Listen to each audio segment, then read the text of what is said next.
What would you do if losing everything became the moment that saved you?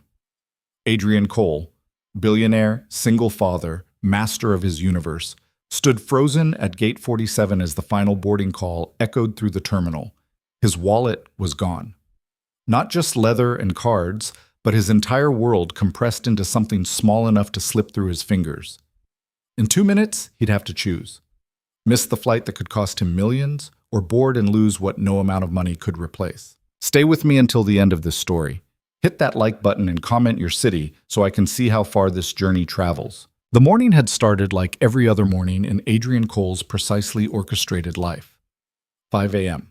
Wake, shower, black coffee, no sugar. 5:45 a.m. Review overnight market reports from Tokyo and London. 6:30 a.m. Wake Emma, his 7-year-old daughter, with her favorite song playing softly through her bedroom speakers. By 7:15 a.m., they were sitting across from each other at the kitchen island of their penthouse apartment, the city sprawling beneath them through floor-to-ceiling windows. Emma pushed scrambled eggs around her plate, her small face serious in that way that always reminded Adrian painfully of her mother. "You're leaving again," she said. Not a question. An observation delivered with the matter-of-fact tone of a child who'd learned too young that departure was routine. Adrian set down his phone, something he rarely did during breakfast.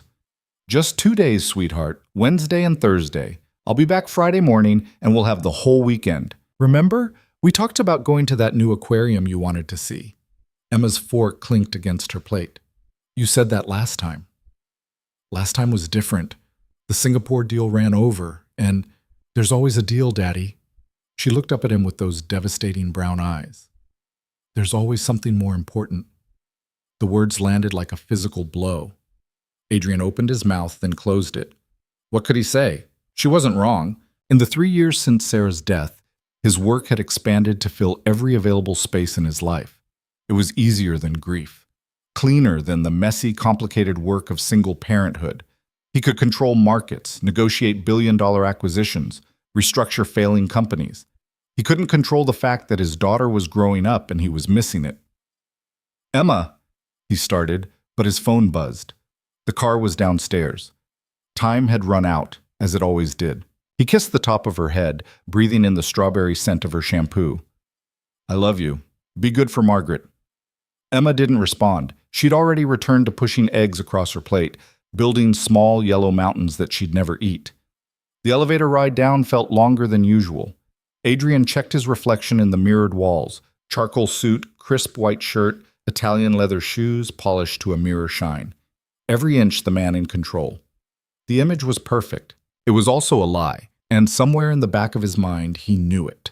Margaret, their nanny, was waiting in the lobby. She'd been with them since Emma was 4, a steady presence in a household defined by absence and silence. At 63, she had the no-nonsense demeanor of someone who'd raised 5 children of her own and wasn't impressed by wealth or status. "Mr. Cole," she nodded, her Scottish accent still thick after 40 years in America. "Your briefcase." "And Emma's been asking about the parent-teacher conference next Tuesday." Adrian took the briefcase, mentally scanning his calendar. Tuesday. He had the quarterly board meeting. "Can you handle it, just this once?" Margaret's expression didn't change, but something in her eyes made him feel about 3 inches tall. "I can handle most things, Mr. Cole, but I can't be her father." The words followed him into the waiting car, a black sedan with tinted windows and leather seats that smelled of expensive detailing products. The driver, a man Adrian had seen 100 times but whose name he'd never bothered to learn, pulled smoothly into morning traffic. Adrian tried to focus on the briefing documents for the Chicago meeting. A pharmaceutical startup, promising technology, challenging financials. The kind of deal that required surgical precision and nerves of steel. The kind of thing he was good at. But Margaret's words kept echoing. "I can't be her father." His phone buzzed. Jennifer, his executive assistant, with the 11th reminder about his flight time. Jennifer was 32, terrifyingly efficient, and had probably forgotten more about his schedule than he currently remembered. Jennifer. Car to airport at 9:30. Flight at 11:45. Ground transport in Chicago confirmed. Hotel suite upgraded. Meeting materials in your briefcase. You're going to crush this. Adrian. Thanks. Traffic? Jennifer, moderate. You'll make it. You always do. He allowed himself a small smile. At least someone had confidence in his ability to keep all the plates spinning. The car wove through Manhattan traffic with practiced ease. Adrian watched the city slide past, coffee shops opening their doors, people rushing to offices, street vendors setting up their carts. Millions of individual lives, each one a complete universe of complications and choices. He used to notice these things. Before. When Sarah was alive, she'd point out tiny moments of urban poetry. An old man feeding pigeons, a couple holding hands, a child's abandoned toy on a park bench. Stories, she'd call them. Everyone's carrying a whole story we'll never know. He'd thought it was charming then. Now it just felt like noise. The airport appeared ahead, a sprawling complex of glass and steel. Adrian's phone buzzed again. His lawyer about the Chicago contracts, his COO about a staffing issue, a text from his brother asking if he'd sent a birthday gift for their mother. He hadn't. He typed a quick message to Jennifer to handle it. The car pulled up to departures. Adrian gathered his briefcase, his carry-on, his phone. The driver popped the trunk. That's when it happened. Adrian stepped out onto the curb, juggling his bags and his phone, as an email from the pharmaceutical company's CEO demanded his immediate attention. He was reading and walking, that dangerous modern multitask that everyone does and everyone knows they shouldn't. "Sir, your wallet." Adrian glanced back. The driver was holding up a black leather wallet. Adrian's wallet, the one that had apparently slid out of his jacket pocket and onto the car seat. "Thanks," Adrian said, reaching for it. But at that exact moment, three things happened simultaneously. A cab behind them blared its horn, angry at the stopped sedan. A family with too much luggage and not enough coordination stumbled directly into Adrian's path. And his phone rang with a call from the pharmaceutical CEO himself. Adrian grabbed the wallet, or thought he did. His attention fractured three ways. His hand closed on air, and the wallet fell. Not onto the curb where he might have noticed it, not into the car where the driver might have caught it, but into the narrow gap between the open car door and the body of the vehicle, then somehow, through a perfect storm of bad luck and physics, bounced once and disappeared under the car. Adrian didn't see it. He was already moving, phone pressed to his ear, bags in hand, navigating around the family while the driver closed the door and pulled away to avoid the honking cab. "Adrian Cole," he said into the phone, his voice smooth and professional despite the chaos around him. "Adrian, Paul Chen, listen, we need to talk about the valuation before the meeting. Our board is getting cold feet about—" Adrian walked into the terminal, fully focused on the call, completely unaware that his entire life had just fallen through the cracks of an ordinary moment. The check-in process was automated. Scan boarding pass on phone. Bag tag printed. Drop bag. Done. No wallet required. Security was pre-check. Scan boarding pass on phone. Walk through. Done. No wallet required. Adrian made it all the way to gate 47, still on the phone with Paul Chen, before he needed anything except his phone and his briefcase. "Listen, Paul, the valuation is more than fair given your burn rate and market conditions. My team ran the numbers 6 different ways.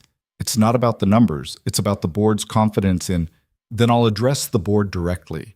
That's why we're meeting. You're getting anxious about something we've already accounted for." He ended the call and checked his watch. 10:47. Still had an hour before boarding. Time to grab coffee and review the presentation one more time. The airport cafe was overpriced and overcrowded, but the coffee was decent. Adrian stood in line behind a young mother with a screaming toddler, a businessman barking into his phone in what sounded like German, and an elderly couple moving with the careful slowness of people who've learned that rushing leads to falling. When he reached the counter, the barista, a kid who couldn't have been more than 20, with tired eyes and a name tag that said Marcus, smiled with practiced customer service enthusiasm. "What can I get you?" "Large black coffee. Dark roast if you have it." "You got it.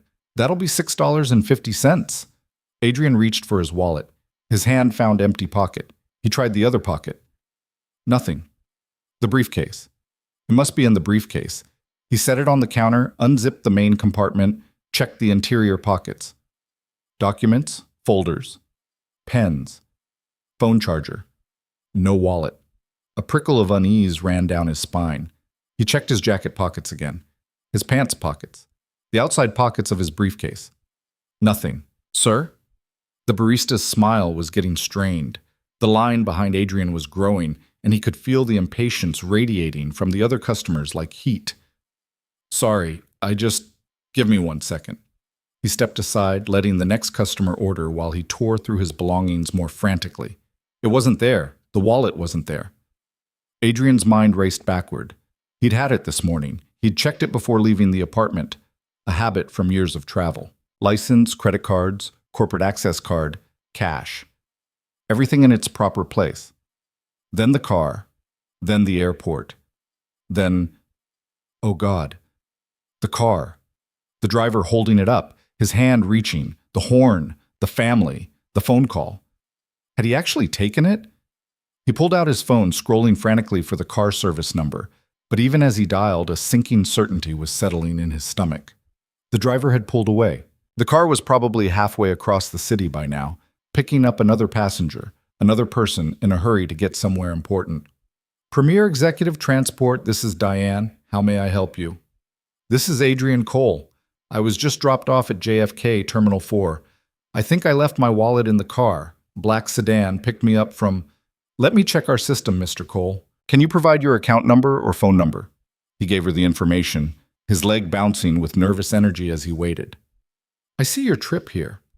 Driver was, let's see, vehicle 447. That car is currently on another pickup in Queens. I can send a message to the driver, but it may take some time for him to respond.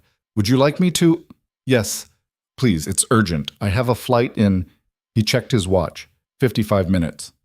I'll flag it as priority, Mr. Cole. Is there a number where the driver can reach you? He gave her his cell number and ended the call, his mind already running through contingencies. The wallet had his driver's license, which he needed for... Wait, no. He'd already gone through security. The boarding pass was on his phone. He didn't technically need ID to board the flight, but the wallet had more than just his license. His corporate access cards to the Chicago office building, his credit cards for ground transportation and meals, his membership card to the executive lounge where he'd planned to work before the flight, cash for tipping hotel staff and car service drivers. More importantly, and this thought hit him with unexpected force, it had the photo. The only photo he still carried of his mother. Not his late wife Sarah, though he kept dozens of those in his apartment, but his mother, Margaret Rose Cole, who died when Adrian was 19. A faded Polaroid from 1995, taken at his high school graduation. His mother in a blue dress, her arm around teenage Adrian's shoulders, both of them squinting into the sun and smiling like they knew secrets the camera couldn't capture. It was the only photo he'd carried through college, through his first startup, through building his empire, through meeting Sarah, marrying her, losing her. The wallet was expensive Italian leather, replaced every few years. The corporate cards and credit cards could be canceled and replaced within hours. But that photo, creased and faded and irreplaceable, that was something else entirely. His phone buzzed. The driver. Unknown number. This is Miguel from Premier Transport. I have your wallet, Mr. Cole. Found it in the back seat. I can bring it to you, but I'm currently in Astoria with a passenger. Probably 45 minutes before I could get back to JFK. Adrian looked at his watch. 10:52. His flight boarded at 11:25. Even if Miguel drove like he was in a Fast and Furious movie, there was no way he'd make it in time. Adrian, can you drop it at Lost and Found? I'll have someone pick it up. Miguel, sorry, Mr. Cole, company policy. I can't leave the vehicle unattended and I can't leave passenger belongings at unsecured locations. But I'll get it to you as soon as I drop off this current fare. Hang tight. Hang tight. As if Adrian had a choice. He looked up at the departures board. His flight to Chicago, on time, gate 47, boarding in 33 minutes. The Chicago meeting was at 2 p.m. If he missed this flight, the next one wouldn't get him there until 3:30, maybe 4 with ground transport. The entire deal could fall apart. Paul Chen's board was already nervous. Showing up late, or worse, not showing up at all, would confirm every doubt they had. But the wallet. The cards could be replaced. The money didn't matter. The corporate access, he could have Jennifer overnight a new one. The photo, though, the photo was irreplaceable. Adrian stood at gate 47, watching passengers begin to queue for boarding. Business travelers like himself, families wrangling children, a few students with enormous backpacks. All of them moving toward their destinations with the easy confidence of people whose lives hadn't suddenly become complicated. His phone rang. Jennifer. "You're cutting it close," she said without preamble. "Boarding starts in 30 minutes. I know. There's a situation." He explained about the wallet. As he talked, he could practically hear Jennifer's mind working through solutions, because that's what she did. Jennifer solved problems. "Okay," she said when he finished. "First, I'll cancel all the cards. Second, I'll have a courier meet you at O'Hare with a new corporate card and access badge. Third, I'll authorize your hotel to charge the room to the company account directly. No card needed at check-in. Fourth, the photo," Adrian interrupted. "There's a photo in there of my mother." There was a pause. Jennifer had worked for Adrian for 6 years. She'd seen him negotiate hostile takeovers without blinking. She'd watched him fire executives who'd been with the company for decades. She'd never heard his voice sound quite like this.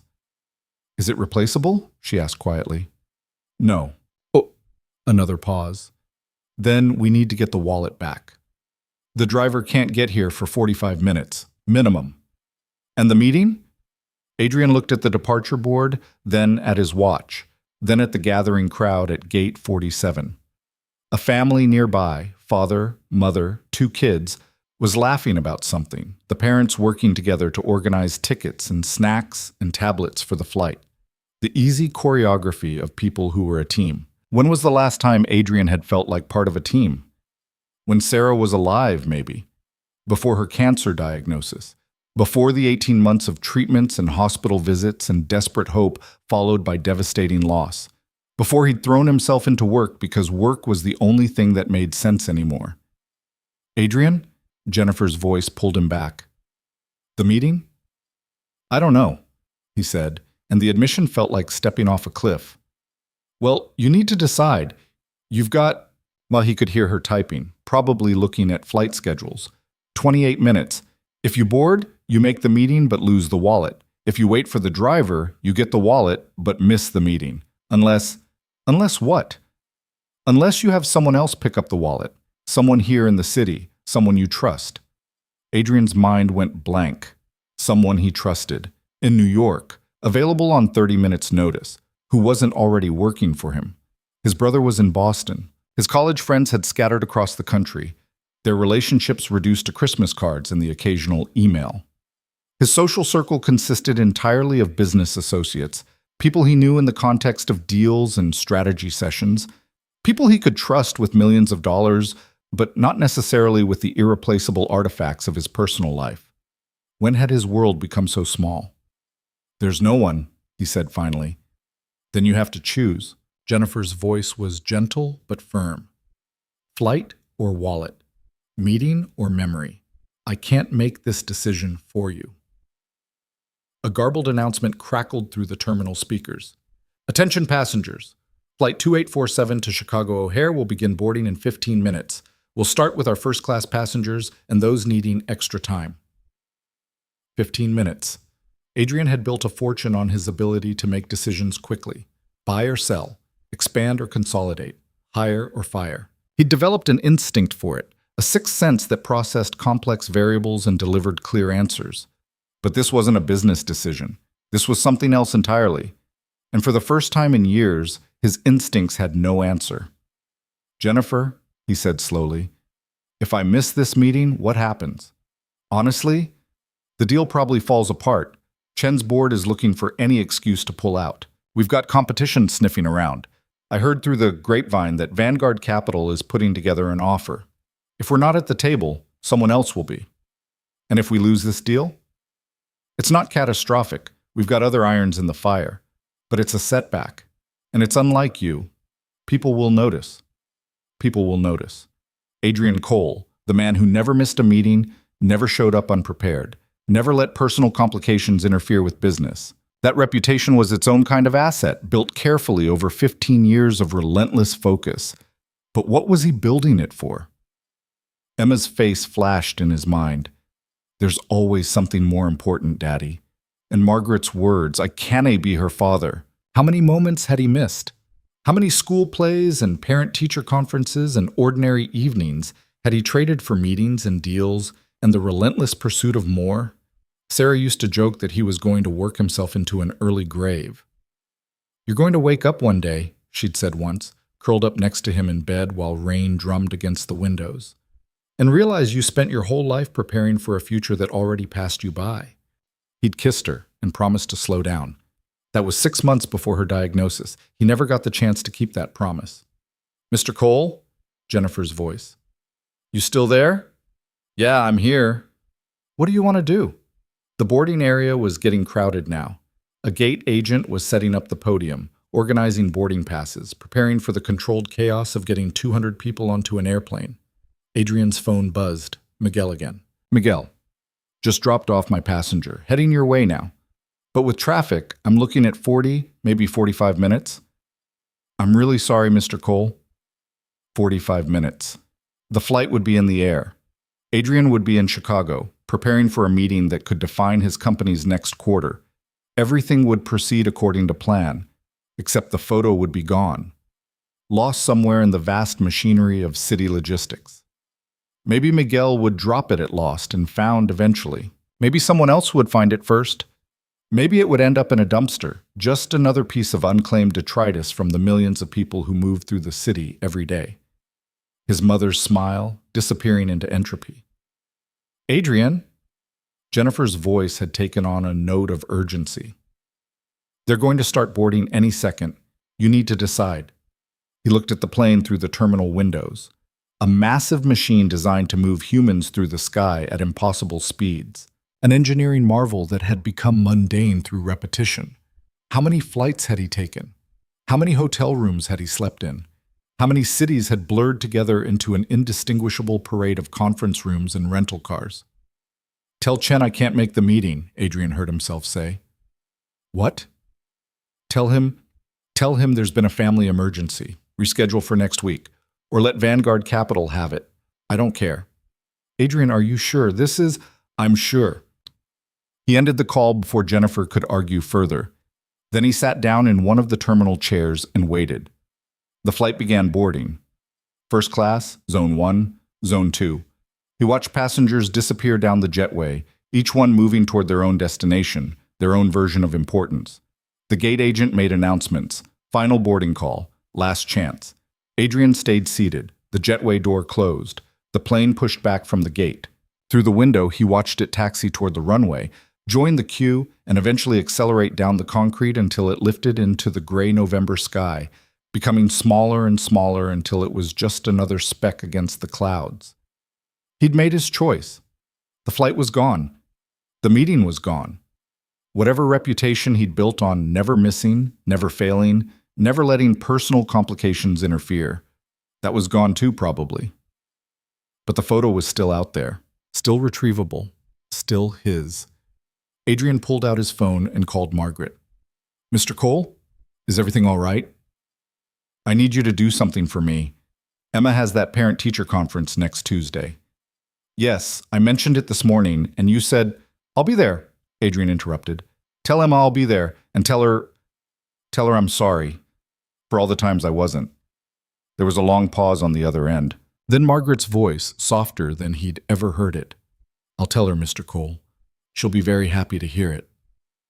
After he hung up, Adrian sat in the empty boarding area and waited for a taxi driver he'd never met to bring him back a piece of his past. Outside the windows, planes continued their endless dance of arrival and departure. The airport moved forward with its own rhythm, indifferent to individual dramas. For the first time in years, Adrian Cole had nowhere to be, no meeting to prepare for, no deal to close, just a man sitting in an airport, choosing to wait for something that couldn't be replaced. It felt strange. It felt terrifying. It felt like the beginning of something he didn't quite understand yet. His phone buzzed with messages. Jennifer with follow-up questions. Paul Chen expressing confusion about the rescheduling. His COO asking about a staffing decision that Adrian had been putting off. He silenced the phone and slipped it into his pocket. The world could wait. For once, Adrian Cole was choosing to wait too. Quiet. Across the city, In a completely different corner of New York, Eliza Moore was experiencing her own kind of chaos. The taxicab, a battered yellow Crown Victoria that had seen better decades, smelled like a combination of air freshener, old coffee, and the accumulated essence of 10,000 passengers. The heating was broken, stuck permanently on Arctic, which meant Eliza drove with the windows cracked even in November because otherwise she'd sweat through her shirt. She'd been driving for 6 hours straight, since 5 a.m., when most of the city was still dark and quiet. She'd been navigating the endless stream of airport runs, business district drop-offs, and the occasional tourist who needed to get to the Statue of Liberty or Times Square or some other landmark that Eliza had long ago stopped finding interesting. New York was a job, not a postcard. It was rent and groceries and the constant calculation of whether she could afford to fix her son's winter coat or if she could make it through the season with duct tape and hope. Her phone was mounted on the dashboard, the taxi app showing her the city in real time, a pulsing map of human need translated into dollar signs and street addresses. Every ride was a calculation. Could she make the pickup in time? Was the destination worth the drive? Would she end up stuck in traffic, burning gas and time for a fare that barely covered expenses? She'd been a taxi driver for 3 years now. Before that, she'd worked at a call center, at a grocery store, at a restaurant where the manager's wandering hands had finally driven her to quit without anything else lined up. Single motherhood was a high-wire act performed without a net, and Eliza had become an expert at keeping her balance. Her son, Marcus, 6 years old, brilliant, exhausting, was with her mother this week while Eliza worked the long shifts that paid slightly better than the short ones. The arrangement was temporary, like everything else in Eliza's life. Her mother's health was declining. The living situation was unstable. The taxi company had been making noises about switching to a new fleet, which might or might not include Eliza's license. Everything was temporary. Everything was fragile. Eliza had learned to expect disaster because disaster was more reliable than hope. The morning had been typical, a blur of passengers who treated her like a piece of furniture that happened to have a steering wheel.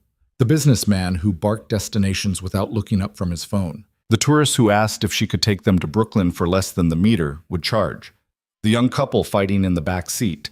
Their argument escalating until Eliza had to ask them to either quiet down or get out. By 9:30 a.m., she was exhausted, hungry, and due for a break. The airport run had been her last fare before she clocked out. A wealthy-looking man in an expensive suit, distracted by a phone call, barely acknowledging her existence as he climbed out at JFK. She'd watched him walk away, juggling bags and conversation, moving with the unconscious confidence of someone who'd never had to worry about whether their next meal was guaranteed. People like that existed in a different universe. Eliza dropped them off at airports and hotels and office buildings, but they might as well have been visiting from another planet. She pulled away from the terminal, joining the flow of taxis and cars and buses, all of them engaged in the same endless circulation. Her shift was over. She could go home, sleep for a few hours, pick up Marcus from her mother's place, try to squeeze in some quality time before the next shift started. But first, she needed to clean out the cab.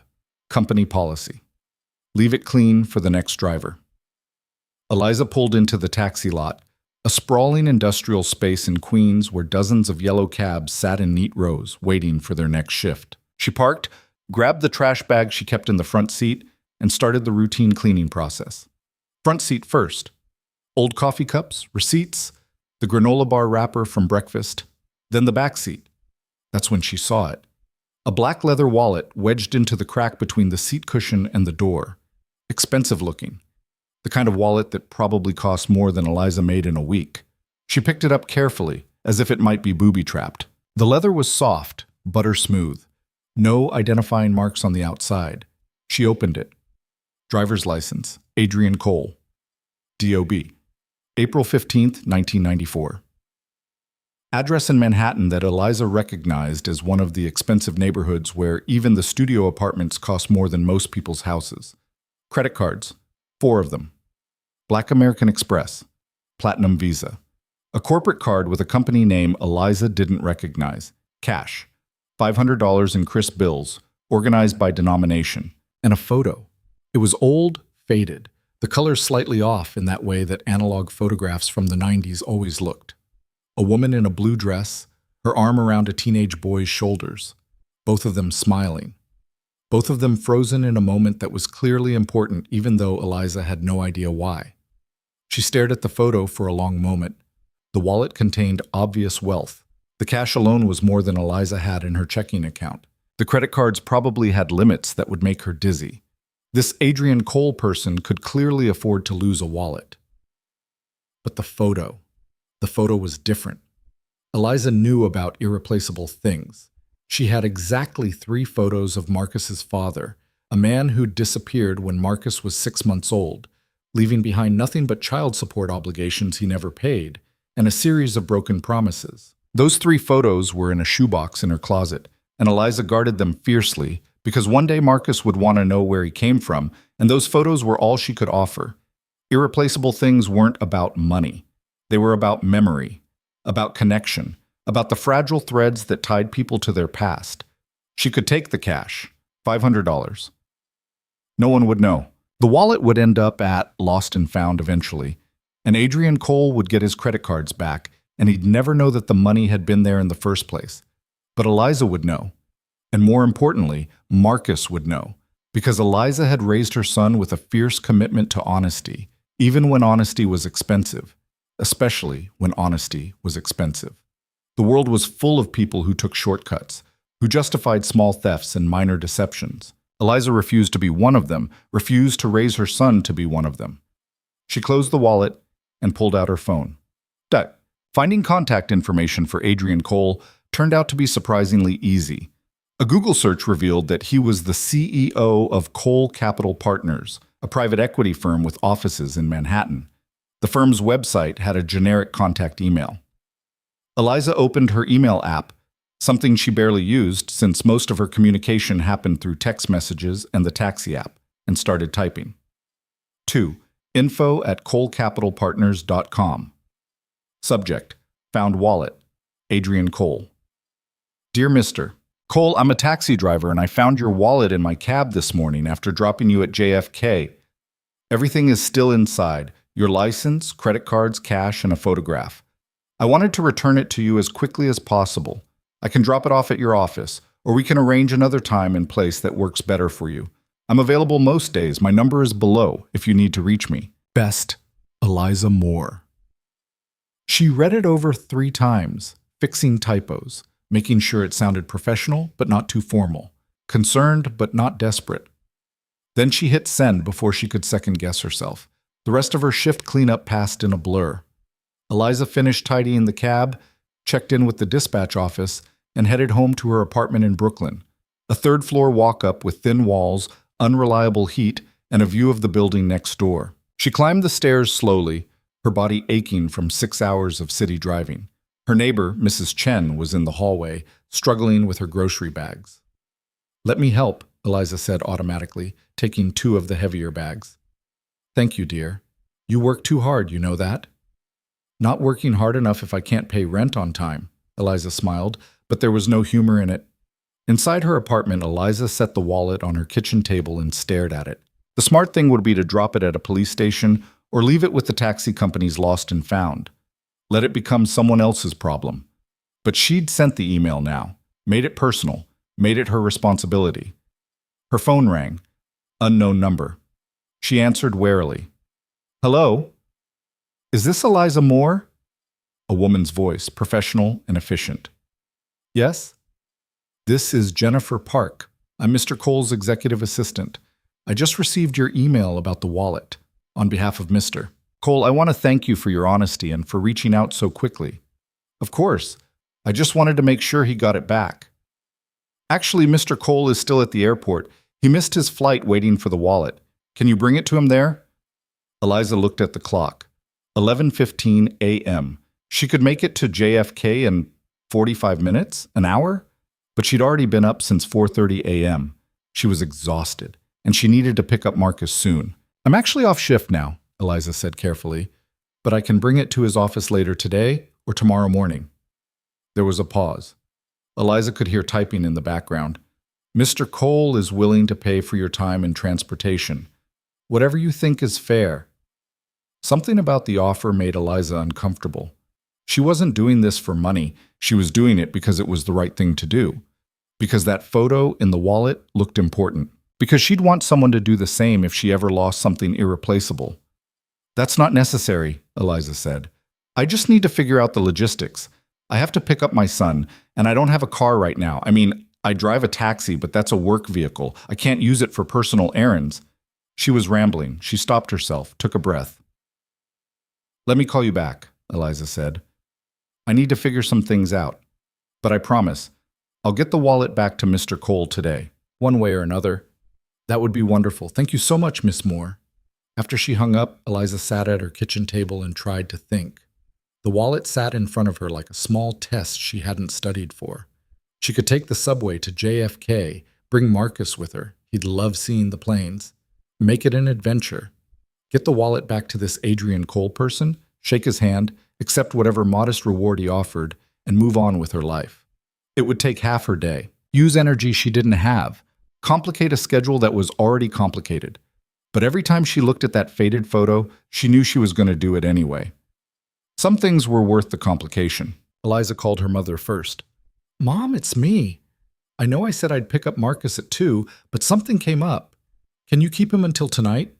Her mother's voice came through the phone, tired and crackling with the particular exhaustion of a woman who'd raised 5 children and was now helping raise her grandson. What kind of something? I found a wallet.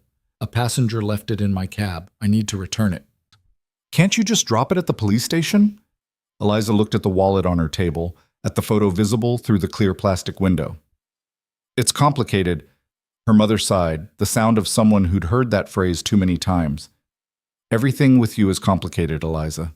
You make things harder than they need to be. I know, Mom. I'm sorry. I'll pick him up by 7, I promise. That's what you said last week, and you didn't show up until 9. The accusation landed like a slap, mostly because it was true. Eliza had been late. She was always late, always scrambling, always trying to stretch 24 hours into 30. Single motherhood was a mathematics problem with no solution, and she was exhausted from pretending she could solve it. I'll be there by 7, Eliza repeated, putting steel into her voice. Tell Marcus I love him. She hung up before her mother could argue further, then immediately felt guilty about it. Another small failure to add to the collection. But she couldn't think about that now. She had to figure out how to get to JFK without a car, without money for a cab, and without losing what was left of her sanity. The subway would take forever. The taxi would cost money she didn't have. She could ask her neighbor if she could borrow his car, but he'd want to know why, and Eliza was tired of explaining herself to people who didn't really care about the answers. Her phone buzzed. A text from an unknown number. Unknown. Miss Moore, this is Jennifer Park again. I apologize for overstepping, but I took the liberty of arranging a car service to bring you to JFK. The driver will be at your address in 20 minutes. All expenses covered, of course. We really appreciate what you're doing. Eliza stared at the message. Her first instinct was to refuse. She didn't need charity. She didn't want to be another problem that wealthy people solved with their checkbooks. But then she looked at the clock. 11:30. If she took the subway, she wouldn't get to JFK until at least 1 o'clock, maybe 1:30. If there was traffic or delays, even later, and then she'd have to get back to Brooklyn, pick up Marcus, try to salvage something resembling a normal evening. The car service would get her there in half the time, would make this whole thing easier, would let her keep her promise to her mother about picking up Marcus by 7. She typed back, "Thank you. That's very kind." 20 minutes later, a black sedan pulled up outside her building. Not a taxi, not an Uber, an actual car service with a professional driver in a suit who got out and opened the door for her like she was someone important. Eliza slid into the back seat, acutely aware of how she must look. Jeans with a small tear at the knee, a jacket that had seen better years, hair pulled back in a messy ponytail because she hadn't had time to do anything else. The driver met her eyes in the rearview mirror. JFK, Terminal 4? Yes, please. The car glided into traffic, smooth and quiet in a way that Eliza's taxi never was. She could feel the difference in every detail. The leather seats that didn't have tears, the climate control that actually worked, the subtle scent of expensive air freshener instead of the accumulated smell of thousands of strangers. This was how the other half lived. This was normal for people like Adrian Cole. Eliza pulled out her phone and did what she should have done hours ago. She Googled him. The search results were extensive. Adrian Cole, 32, CEO of Cole Capital Partners. Net worth estimated at $2.3 billion. Featured in Forbes' 30 Under 30 list 8 years ago. Known for aggressive acquisitions in the pharmaceutical and technology sectors. Recently widowed, his wife, Sarah Cole, had died 3 years ago from cancer. One daughter, Emma, age 7. There were photos. Adrian at business conferences, always in expensive suits, always with that same controlled expression. Adrian at charity galas with his late wife, both of them dressed in formal wear, looking like they'd stepped out of a magazine spread. Adrian receiving awards, shaking hands with politicians and CEOs, standing in front of company logos. In every photo, he looked like someone who'd never experienced a moment of doubt in his life. Someone for whom the world rearranged itself to accommodate his needs. But he'd missed his flight for a wallet. Had chosen to wait instead of moving forward. Eliza didn't know what to make of that. The car merged onto the highway, and the city began to fall away behind them. Eliza watched the familiar neighborhoods blur past, the places she knew intimately from years of driving, reduced now to scenery viewed from the back seat of someone else's luxury. Her phone buzzed again. This time, the number wasn't unknown. Adrian Cole. Miss Moore, this is Adrian Cole. Jennifer told me you're on your way. I can't thank you enough for your honesty and your effort.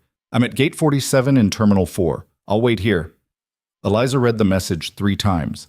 The CEO of a billion-dollar company was thanking her, was waiting for her, like she was doing something remarkable instead of just returning lost property.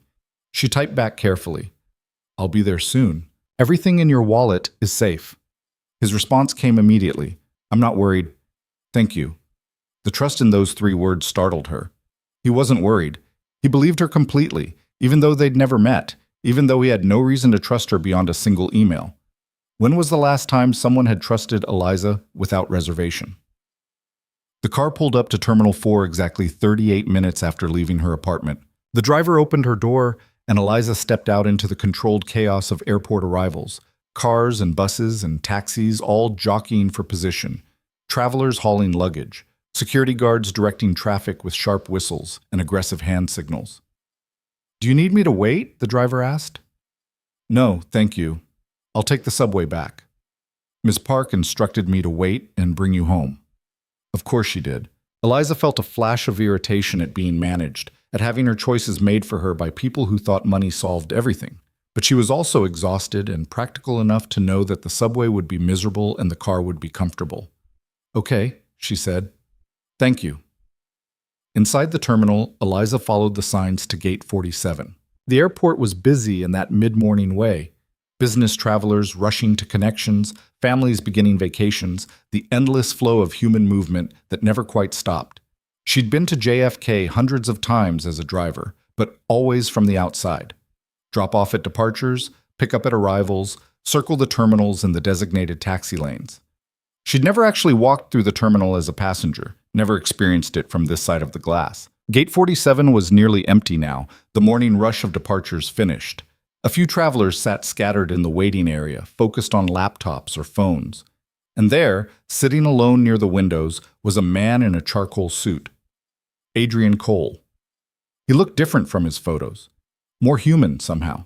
His tie was loosened, his hair slightly disheveled.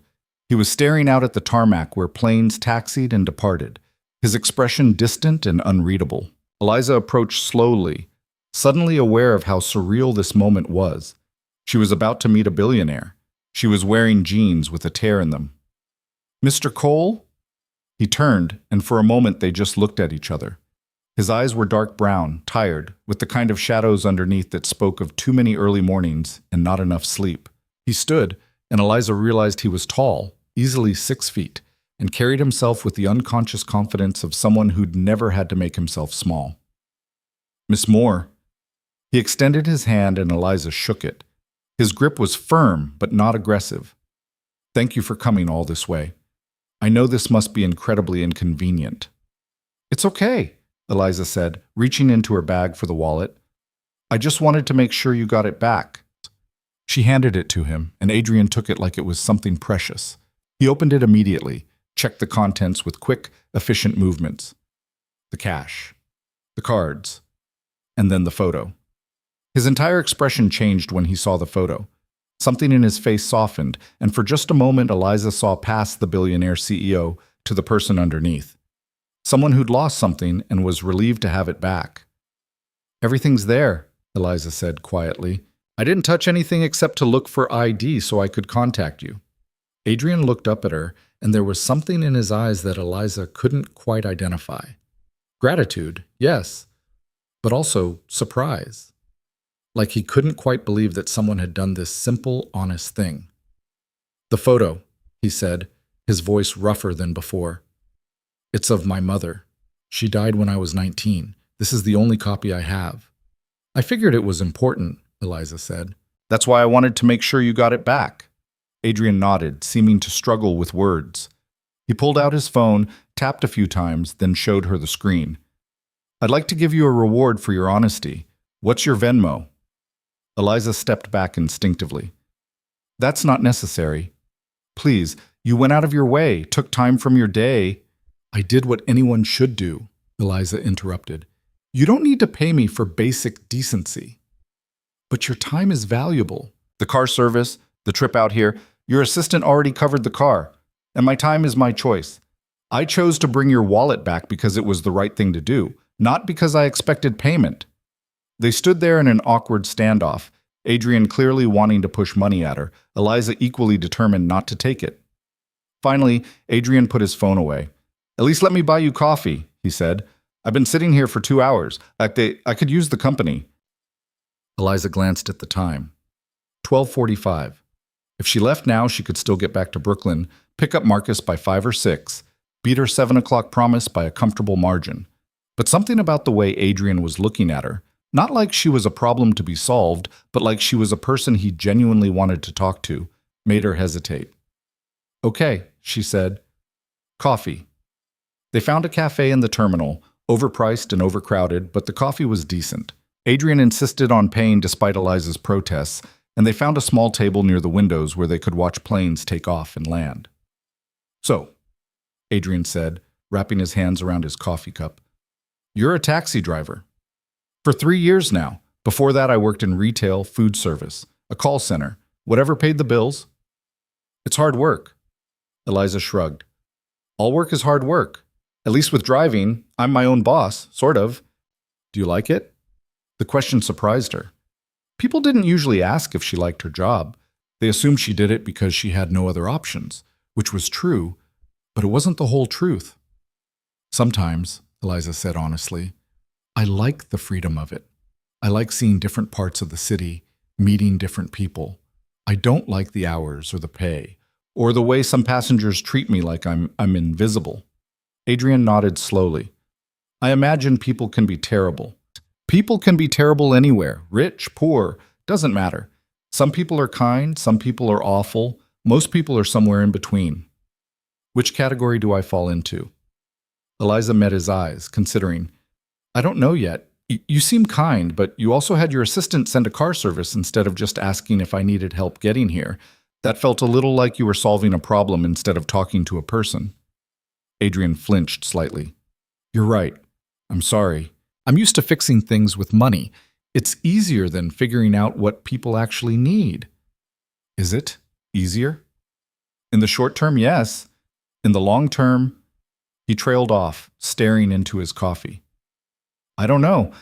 I haven't thought much about the long term lately." They sat in silence for a moment. Around them, the airport continued its endless rhythm, announcements and footsteps, and the white noise of thousands of individual journeys intersecting briefly before diverging again. "Can I ask you something?" Adrian said finally. "Sure." "Why did you go to so much trouble?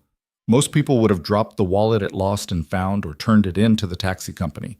You could have kept the cash and no one would have known, but you didn't. You went out of your way to find me and return it personally. Why?" Eliza thought about how to answer. The truth was complicated, tied up in her own history and values, and the constant struggle to raise a son in a world that didn't make it easy. "I have a 6-year-old son," she said slowly. "Marcus. His father left before he was a year old. I'm raising him alone, and it's hard.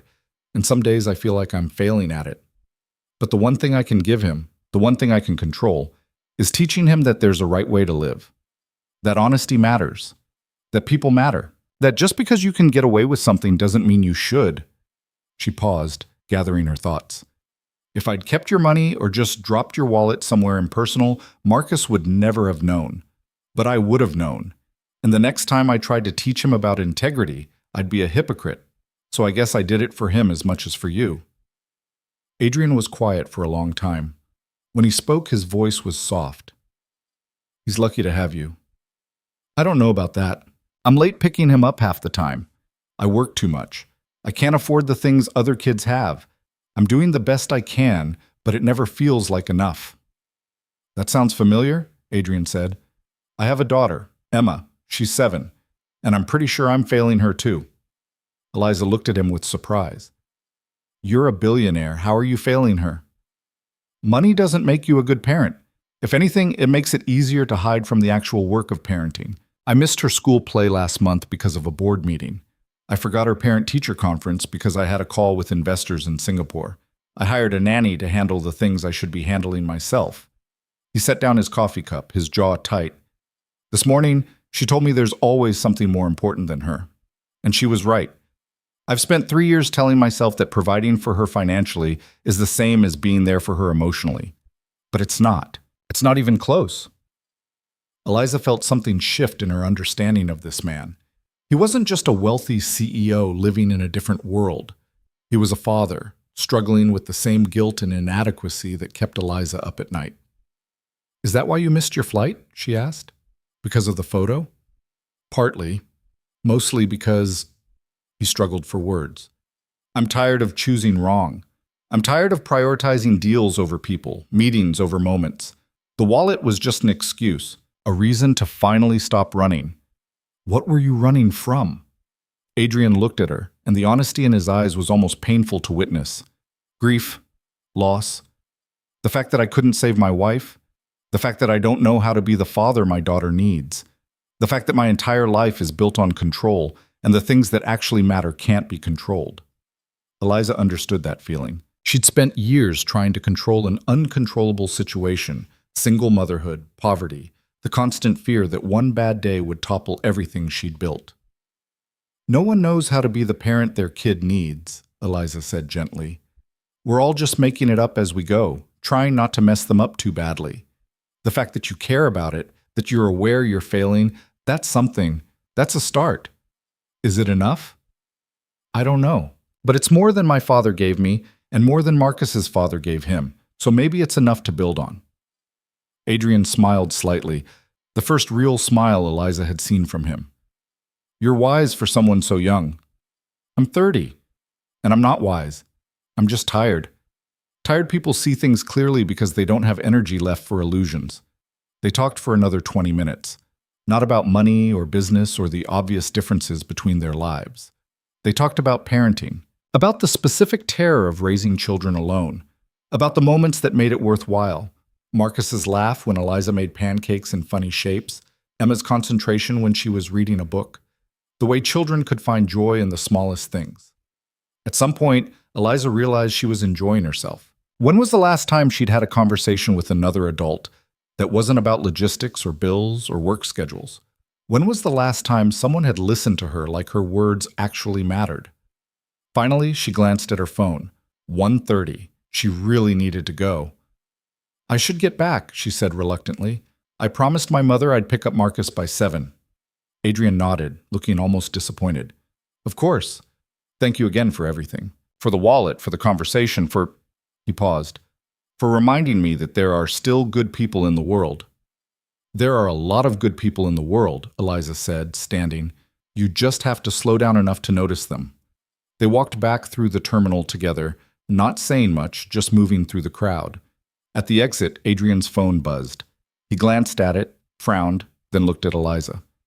"Jennifer, my assistant, she says your car is waiting, and she wanted me to give you this." He handed Eliza an envelope. Inside was a check for $5,000. Eliza stared at it, then at Adrian. "I told you I didn't want payment." "It's not payment. It's gratitude. For your time, your honesty, your effort. Please, take it. Use it for Marcus, for yourself, for whatever you need. Eliza wanted to refuse. Every instinct told her to hand the check back to maintain her dignity, to prove that she didn't need his charity. But $5,000 was 2 months' rent. It was fixing her car. It was new winter clothes for Marcus, and maybe, finally, being able to take a day off without panicking about money. "I'll take it on one condition," Eliza said slowly. "Name it." "You go to that parent-teacher conference. You show up for Emma. You don't let work be more important than her." Adrian looked startled, then something like relief crossed his face. "Deal." They shook hands, formal and slightly awkward, two people from completely different worlds who'd briefly intersected and somehow understood each other. Eliza walked to the waiting car, the check folded carefully in her pocket. As the driver opened the door, she looked back. Adrian was still standing there, watching her. He raised one hand in a small wave, and Eliza waved back. Then she climbed into the car, and the airport fell away behind them. The drive back to Brooklyn felt different than the drive out. Eliza couldn't quite explain why. Nothing had fundamentally changed. She was still a single mother driving a taxi, still struggling to make ends meet, still exhausted and uncertain about the future. But something small had shifted. Some tiny recalibration of how she saw the world and her place in it. She'd met a billionaire, and he'd turned out to be human, flawed and struggling and trying his best, just like everyone else. And somehow, in returning his wallet, she'd given him something more valuable than money. She'd given him a reason to make a different choice. The driver dropped her off at her apartment building at 3:15. Eliza climbed the stairs slowly, feeling the full weight of the day settling into her bones. Inside her apartment, she sat at the kitchen table and pulled out the check, $5,000. She could deposit it tomorrow. Could use it to catch up on bills, to buy Marcus new shoes, to fix the leak in the bathroom that she'd been ignoring for months. Could breathe, for once, without the constant low-grade panic about money. But first, she had to pick up Marcus. Eliza grabbed her coat and headed back out, taking the subway to her mother's apartment in Queens. The train was crowded with afternoon commuters, students, shoppers. Eliza found a seat and closed her eyes, letting the rhythm of the train lull her into a state somewhere between sleep and waking. Her phone buzzed. A text from Adrian Cole. "Adrian, I called my daughter, told her I'd be at the parent-teacher conference. She asked if I was feeling okay. Apparently showing up is so unusual she thinks I might be sick." Eliza smiled despite herself and typed back, "Baby steps. You'll get there." Adrian, "I hope so. Thanks to you, I'm going to try." When Eliza arrived at her mother's apartment, Marcus was sitting on the floor building something elaborate with Legos. He looked up when she came in, his face lighting up with that pure, uncomplicated joy that children somehow managed even in difficult circumstances. "Mama!" He ran to her, and Eliza scooped him up, breathing in the familiar smell of his hair, apple shampoo and the indefinable scent that was uniquely his. "Hey, baby. How was your day?" "Grandma let me have ice cream and we watched cartoons and I built a spaceship. Look." He wriggled down and ran to show her his creation, chattering excitedly about rockets and aliens and adventures. Eliza's mother appeared from the kitchen, wiping her hands on a dish towel. "You're early. I'm shocked." "I said I would be." "You say a lot of things, Eliza." The criticism stung, but Eliza let it pass. Her mother was bitter about her own life. A husband who'd died young, children who'd scattered, health that was failing. She took it out on Eliza because Eliza was there, was available, was an easy target. "Come on, Marcus," Eliza said. "Time to go home." Marcus grabbed his backpack, gave his grandmother a hug, and took Eliza's hand. They walked to the subway together, Marcus chattering about his day, Eliza listening with half her attention while the other half replayed the strange, unexpected encounter at the airport. On the train home, Marcus fell asleep against her shoulder, his small body warm and trusting. Eliza held him carefully, one arm wrapped around his shoulders, the other hand in her pocket touching the folded check. She thought about Adrian Cole sitting alone in an airport, waiting for a stranger to return his wallet. She thought about the photo of his mother, faded and irreplaceable. She thought about his daughter Emma, learning that sometimes her father would choose her instead of choosing work. Small moments, small choices. But they added up to something, didn't they? They had to. Because if they didn't, if none of it mattered, then what was the point? Marcus stirred against her shoulder, mumbled something in his sleep. Eliza kissed the top of his head and held him tighter. Tomorrow she would deposit the check. Tomorrow she would fix the things that needed fixing, pay the bills that needed paying, breathe a little easier for the first time in months. But tonight, riding the subway home with her sleeping son in her arms, Eliza allowed herself to feel something she hadn't felt in a long time. Pride. Not the loud, demonstrative kind, the quiet kind. The kind that came from knowing she'd made the right choice, even when easier choices were available. The kind that came from being the person she wanted Marcus to become. Her phone buzzed one more time. Another text from Adrian. Adrian, I keep thinking about what you said, about teaching your son integrity by living it. I want to do that for Emma. I don't know if I know how, but I want to try. Thank you for showing me it's possible. Eliza read the message twice, then typed her response carefully. Eliza, we're all just doing our best. That's all our kids need from us. Our best effort, honestly given. You'll figure it out. Adrian, can I ask you something else? Eliza, sure. Adrian, would you be willing to meet for coffee again? Not as a thank you or a business thing, just as, I don't know, two parents trying to figure it out? Eliza stared at the message for a long time. Part of her wanted to say no. Their lives were too different. This was a one-time intersection, not the beginning of something ongoing. She should take the check, be grateful, and move on. But another part of her, the part that had enjoyed their conversation, that had felt seen and heard in a way she rarely experienced, wanted to say yes. She thought about it all the way home, thought about it as she carried sleeping Marcus up the stairs to their apartment, thought about it as she tucked him into bed, still fully dressed because she didn't want to wake him. Finally, sitting alone in her tiny living room, Eliza typed her response. Eliza, okay, coffee, but somewhere in between your world and mine, neutral territory. Adrian, how about that cafe we went to at the airport? Eliza smiled. Eliza, how about somewhere that doesn't require either of us to go to an airport? There's a place in Manhattan near Washington Square Park, Common Ground Coffee. You know it? Adrian, I'll find it. When? Eliza, I work most days, but I'm off Thursday afternoon, 2 p.m. Adrian, I'll be there. Eliza set her phone down and sat in the quiet darkness of her apartment. Outside, the city hummed with its endless energy, cars and sirens and voices, the soundtrack of 8 million lives unfolding simultaneously. She didn't know what would come of this. Maybe one more coffee, one more conversation, and then they'd drift back to their separate lives. Maybe nothing at all. But for the first time in a long time, Eliza felt like she was moving toward something instead of just running from things. Like maybe, in the chaos of returning a lost wallet, she'd found something she didn't know she was looking for. Connection. Understanding. The reminder that underneath the surface differences, money, status, circumstances, people were just people. Struggling, hoping, trying to do right by the ones they loved. It wasn't much, but it was something. And sometimes, something was enough. Thursday came faster than Eliza expected, arriving with the kind of cold November rain that made the city feel gray and unwelcoming. She'd told herself a dozen times since Tuesday that she should cancel, that coffee with a billionaire was absurd, that their worlds were too different, that this was just charity dressed up as friendship. But she hadn't canceled. And now it was 1:15 p.m., and she was standing in her bedroom staring at her closet like it held answers instead of just clothes she couldn't afford to replace. Marcus was at school.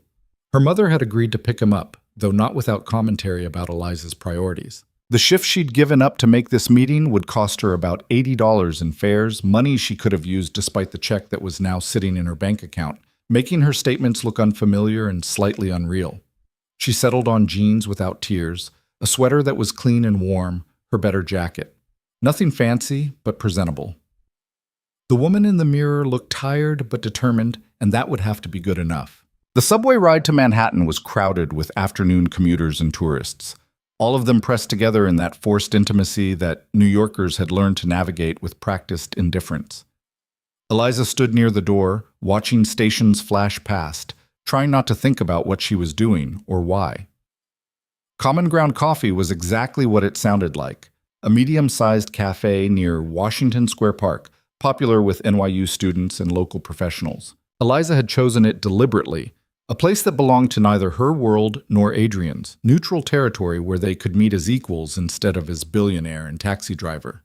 She arrived 10 minutes early and ordered a black coffee she didn't particularly want, just to have something to do with her hands.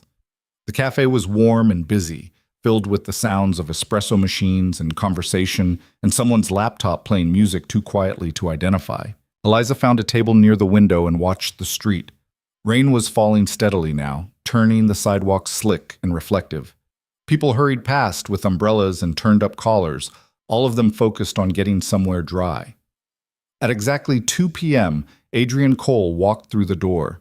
He looked different than he had at the airport, less polished somehow. He was wearing jeans, expensive ones probably, but still jeans, and a gray sweater under a black coat. His hair was slightly damp from the rain, and he was carrying a newspaper folded under one arm. He spotted Eliza immediately and smiled, a real smile that reached his eyes and made him look younger. He ordered coffee at the counter, then made his way to her table. "You're punctual," Eliza said as he sat down. "Years of business meetings. Being late is disrespectful. Being on time is a privilege. Some of us are just trying not to be too late." Adrian winced. "You're right. I'm sorry, I didn't mean to sound—" "Relax," Eliza interrupted gently. "I'm giving you a hard time. You can be proud of being punctual without it being an insult." He relaxed slightly, wrapping his hands around his coffee cup in a gesture that was becoming familiar. For a moment they just sat there, two people who'd agreed to meet without entirely knowing why. "So," Adrian said finally, "how's Marcus?" The question surprised Eliza. "He's good. Excited because his class is doing a project on space, and he's obsessed with astronauts right now. Wants to be the first person to walk on Mars. Emma wants to be a veterinarian, or a princess, or a veterinarian princess who rescues animals. Her ambitions are flexible." Eliza laughed. "Marcus wanted to be a firefighter last month and a dinosaur the month before that. I'm pretty sure career planning isn't a 6-year-old's strong suit. How old were you when you knew what you wanted to be?" The question felt heavier than it should have. Eliza thought back to her own childhood, to dreams that had gotten progressively smaller as reality closed in. "I wanted to be a teacher. I loved school, loved learning. I thought I'd go to college, get a degree, shape young minds. What happened? Life happened. My father left when I was 10. My mother worked 2 jobs to keep us fed. I got pregnant at 23 with a guy who said he loved me, but apparently didn't love me enough to stick around. College became impossible. Teaching became impossible, and I ended up driving a taxi."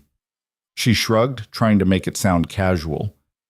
"It's not what I planned, but it's not terrible either. Do you regret it? Not going to college, not becoming a teacher?" Eliza considered the question honestly. "Sometimes, but I have Marcus, and I wouldn't trade him for anything. Not for a degree, not for a better job, not for an easier life. He's the best thing I've ever done, even if I'm doing it poorly." "You're not doing it poorly. You don't know that. You met me once. I know you drove across the city to return a stranger's wallet. I know you turned down money because you wanted to teach your son about integrity.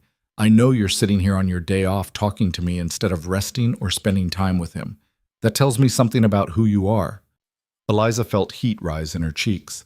Compliments made her uncomfortable, especially from people who didn't really know her. "What about you? Did you always want to be a billionaire CEO?" Adrian laughed, a short, sharp sound without much humor. "Nobody dreams of being a CEO when they're 6. I wanted to be a baseball player, then a scientist. Then when I was 19 and my mother died, I wanted to be rich enough that money would never be a problem again." "And you succeeded." I succeeded at making money." "I'm not sure I succeeded at making money not be a problem." He paused, staring into his coffee. "My mother died of a heart condition that could have been treated if we'd caught it earlier. But we didn't have insurance, and she didn't go to the doctor because she couldn't afford it. By the time we realized something was wrong, it was too late."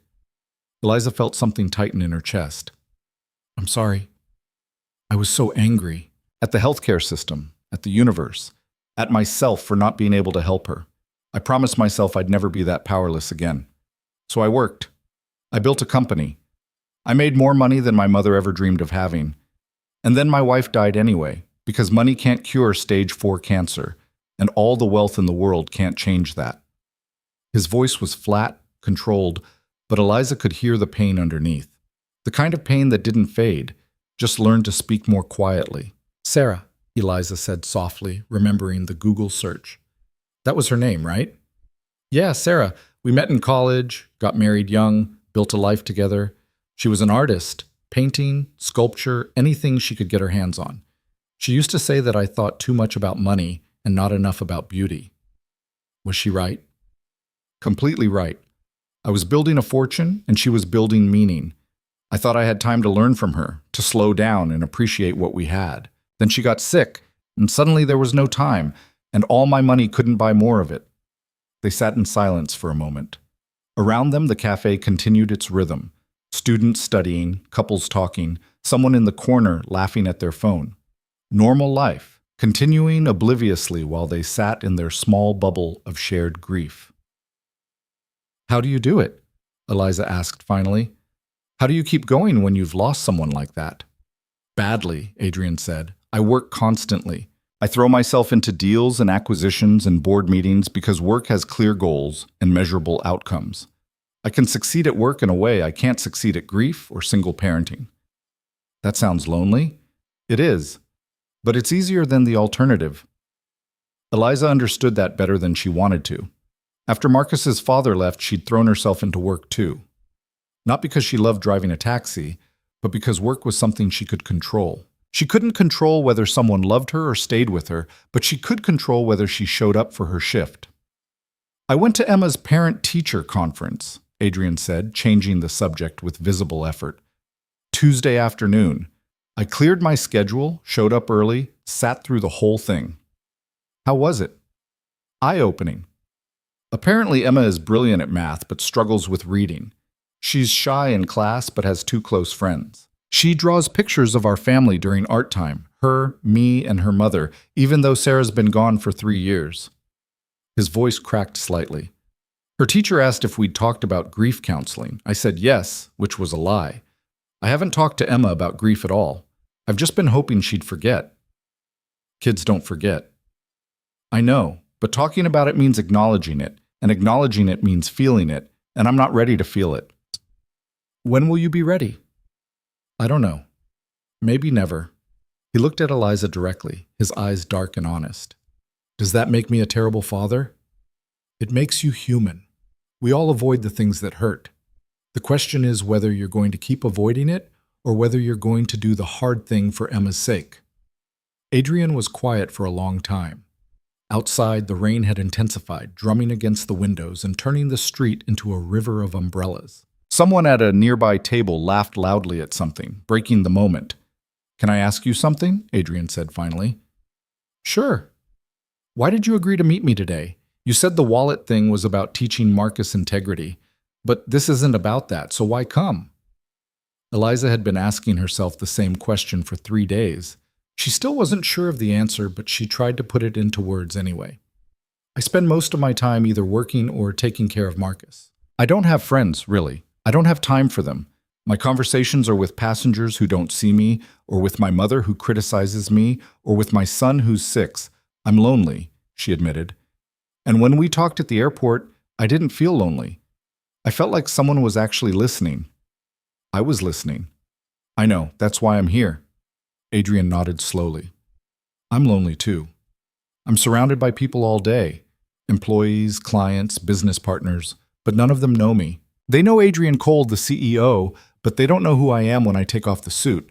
I'm not sure I know anymore either." "So what are we doing?" Eliza asked. "Two lonely people having coffee?" "Maybe. Or maybe we're two people trying to figure out how to be human again."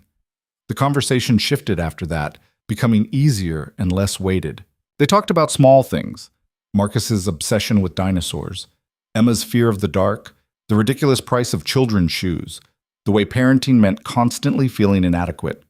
They talked about the city, about neighborhoods and restaurants, and the small details that made New York feel simultaneously massive and intimate. At some point, Adrian ordered more coffee and a couple of pastries that they split without discussing it. The cafe filled and emptied around them, afternoon transitioning toward evening, and neither of them moved to leave. I should probably get going, Eliza said finally, checking her phone. 4:30. She needed to pick up Marcus from her mother's by 5:30, which meant leaving now to make it on time. Can I ask you something else? Adrian said as they gathered their coats. You can ask. Can we do this again? Not because I'm trying to pay you back or because I feel obligated, but because I'd like to. I'd like to have someone to talk to who doesn't want anything from me except conversation.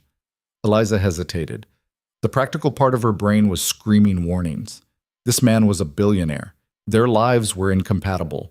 This was going to end badly. But the lonely part of her brain, the part that had enjoyed the last 2.5 hours more than she'd enjoyed anything in months, wanted to say yes. Okay, she said, but you have to promise me something. What? If this starts to feel like charity, like you're the rich guy helping the poor single mom, you have to tell me, and we stop. I'm not a project. I'm not someone who needs saving. I'm just someone who could use a friend. Same condition applies to me. If I start to feel like the wealthy guy you're being nice to because of what I can give you, I need you to tell me. Deal. They shook hands, formal and slightly ridiculous, and then they were outside in the rain. Adrian's car was parked nearby. Of course it was. People like him didn't take the subway, and he offered Eliza a ride. I'm going to Brooklyn. That's completely out of your way. I have a driver. He gets paid whether we're driving to Brooklyn or sitting in traffic. Let me give you a ride. Eliza wanted to refuse on principle, but the rain was cold and the subway would be miserable, and she was tired of making everything harder than it needed to be just to prove a point. Okay, thank you. The car was the same one that had picked her up Tuesday, and possibly the same driver, though Eliza wasn't certain. She gave him her mother's address, and they merged into early evening traffic. Adrian sat beside her in the back seat, and the space between them felt charged with something Eliza couldn't quite identify. Not romance, that would be absurd, but connection, maybe. Understanding. The strange intimacy of people who'd shared more than they'd intended. Tell me about Marcus's father, Adrian said quietly, if that's not too personal. Everything we've talked about today has been too personal, Eliza pointed out. But okay, his name is Derek. We met when I was 22 working at a restaurant. He was charming and funny and said all the right things. We dated for a year and I got pregnant, and suddenly all that charm disappeared. He left? Not immediately. He stuck around for the first 6 months, but he was angry about it. Angry that I'd gotten pregnant even though it takes 2 people to make a baby. Angry that he had responsibilities now. Angry that his life wasn't what he'd planned. Finally, he just stopped coming home. Changed his number, moved to a different state, disappeared. Does Marcus know him? No, and honestly, I'm glad. Marcus deserves better than a father who resents his existence. Does Marcus ask about him? Sometimes. I tell him that his father wasn't ready to be a parent and that it's not Marcus's fault. I tell him that some people aren't capable of the kind of love that parenthood requires. I don't know if that's the right answer, but it's the best I have. Adrian was quiet for a moment. Emma asks about Sarah all the time. What she was like, what they did together, whether she's watching from heaven. I never know what to say. I'm terrified of saying the wrong thing and making it worse. There is no wrong thing. Whatever you say with love is the right thing. I'm not sure I know how to talk about Sarah with love. I'm still too angry. Angry at what? At her for dying. At myself for not being able to save her. At the universe for being random and cruel and indifferent. Eliza reached over and touched his hand briefly, a gesture of comfort that surprised them both. That's normal. Grief isn't just sadness. It's anger and confusion and guilt and 1,000 other things that don't fit neatly into categories. How do you know so much about grief? I lost my father, then I lost Marcus's father, then I lost the version of my life I thought I was going to have. Different kinds of loss, but they all hurt. You learn to carry it. The car pulled up outside her mother's building, a worn apartment complex in a neighborhood that had seen better decades. Eliza could see the contrast clearly, Adrian's world of luxury cars and Manhattan penthouses, her world of cramped apartments and struggling to make rent. Thank you for the ride, she said, and for coffee. I had a good time. Me too. Can I text you to set up another coffee? Yeah, I'd like that. Eliza climbed out of the car and hurried through the rain to her mother's building. At the door, she turned back and saw Adrian watching her through the car window. She waved, and he waved back, and then the car pulled away into traffic. Her mother opened the door before Eliza could knock, Marcus already bundled in his coat and backpack. "You're late," her mother said. "I'm 5 minutes early, Mom." "Don't contradict me. Marcus, say goodbye to Grandma." Marcus hugged his grandmother, then took Eliza's hand. They walked to the subway together, Marcus chattering about his day at school, Eliza only half listening as she replayed the afternoon in her mind. On the subway, Marcus fell asleep against her shoulder again, his small body warm and trusting. Eliza held him and watched the city flash past through dirty windows, thinking about loneliness and connection and the strange ways people found each other. Her phone buzzed, a text from Adrian. "Adrian, thank you for today. I haven't talked to anyone like that in years. It meant more than you probably realize." Eliza smiled and typed back one-handed, careful not to wake Marcus. "Eliza, same. Let's do it again soon." Adrian, "How about next week? Same place? Same time?" Eliza, "I'll check my schedule, but probably yes." Adrian, "Good. And Eliza?" Eliza, "Yeah?" Adrian, "I'm glad I lost my wallet." Eliza stared at the message for a long time, trying to figure out what it meant. Was he glad because it had led to this friendship? Or was it something else? She didn't know. But as the subway carried them home through the November darkness, she realized she was glad too. The next week fell into a strange new rhythm. Eliza drove her shifts, picked up Marcus from school, navigated her mother's criticism and her own exhaustion. But now there was something else woven into the routine. Text messages from Adrian. They were simple at first. Updates about Emma's school day, questions about Marcus's latest obsession, photos of funny things they saw around the city. Nothing profound, nothing that couldn't be explained as casual friendship. But then the messages became more frequent, more personal. Adrian would text her at midnight when he couldn't sleep, and Eliza would respond from her own sleepless nights. And they'd have these strange, honest conversations in the darkness when everything felt more permissible. Adrian, "Emma had a nightmare tonight. She was calling for Sarah. I didn't know what to do, so I just held her until she fell back asleep." "Is that enough?" Eliza, "That's exactly enough. Being there is the whole job." Adrian, "I feel like I'm failing at the whole job." Eliza, "We all feel like that. It's called being a parent." Thursday came again, and they met at the same cafe. This time, the conversation flowed even easier, like they'd known each other for years instead of 2 weeks. They talked about their childhoods, about the moments that had shaped them, about dreams they'd abandoned and dreams they still held secretly. "I think about teaching sometimes," Eliza admitted. "Like, maybe when Marcus is older, I could take night classes, get a degree, do the thing I always wanted to do." "Why wait?" "Money, time, reality. What if money wasn't an issue?" Eliza gave him a sharp look. "We talked about this. No charity." "I'm not talking about charity. I'm talking about investment. You're smart. You're capable. You'd make an excellent teacher. There are programs, scholarships, ways to make it work. If you wanted it badly enough, you could find a way." "That's easy to say when you've never had to choose between college classes and feeding your kid." Adrian flinched. "You're right. I'm sorry. I'm not trying to minimize your situation." "I know, but you have to understand that for people like me, dreams are luxuries. I can't afford luxuries." "What if you could, though? What would you do differently?" The question hung between them, challenging and uncomfortable. What would Eliza do if money wasn't a constant pressure? If she could actually choose her life instead of just surviving it? "I'd go back to school," she said slowly. "I'd get my teaching degree. I'd work somewhere that mattered, somewhere I could make a difference. I'd give Marcus a stable life with a mother who wasn't always exhausted and stressed.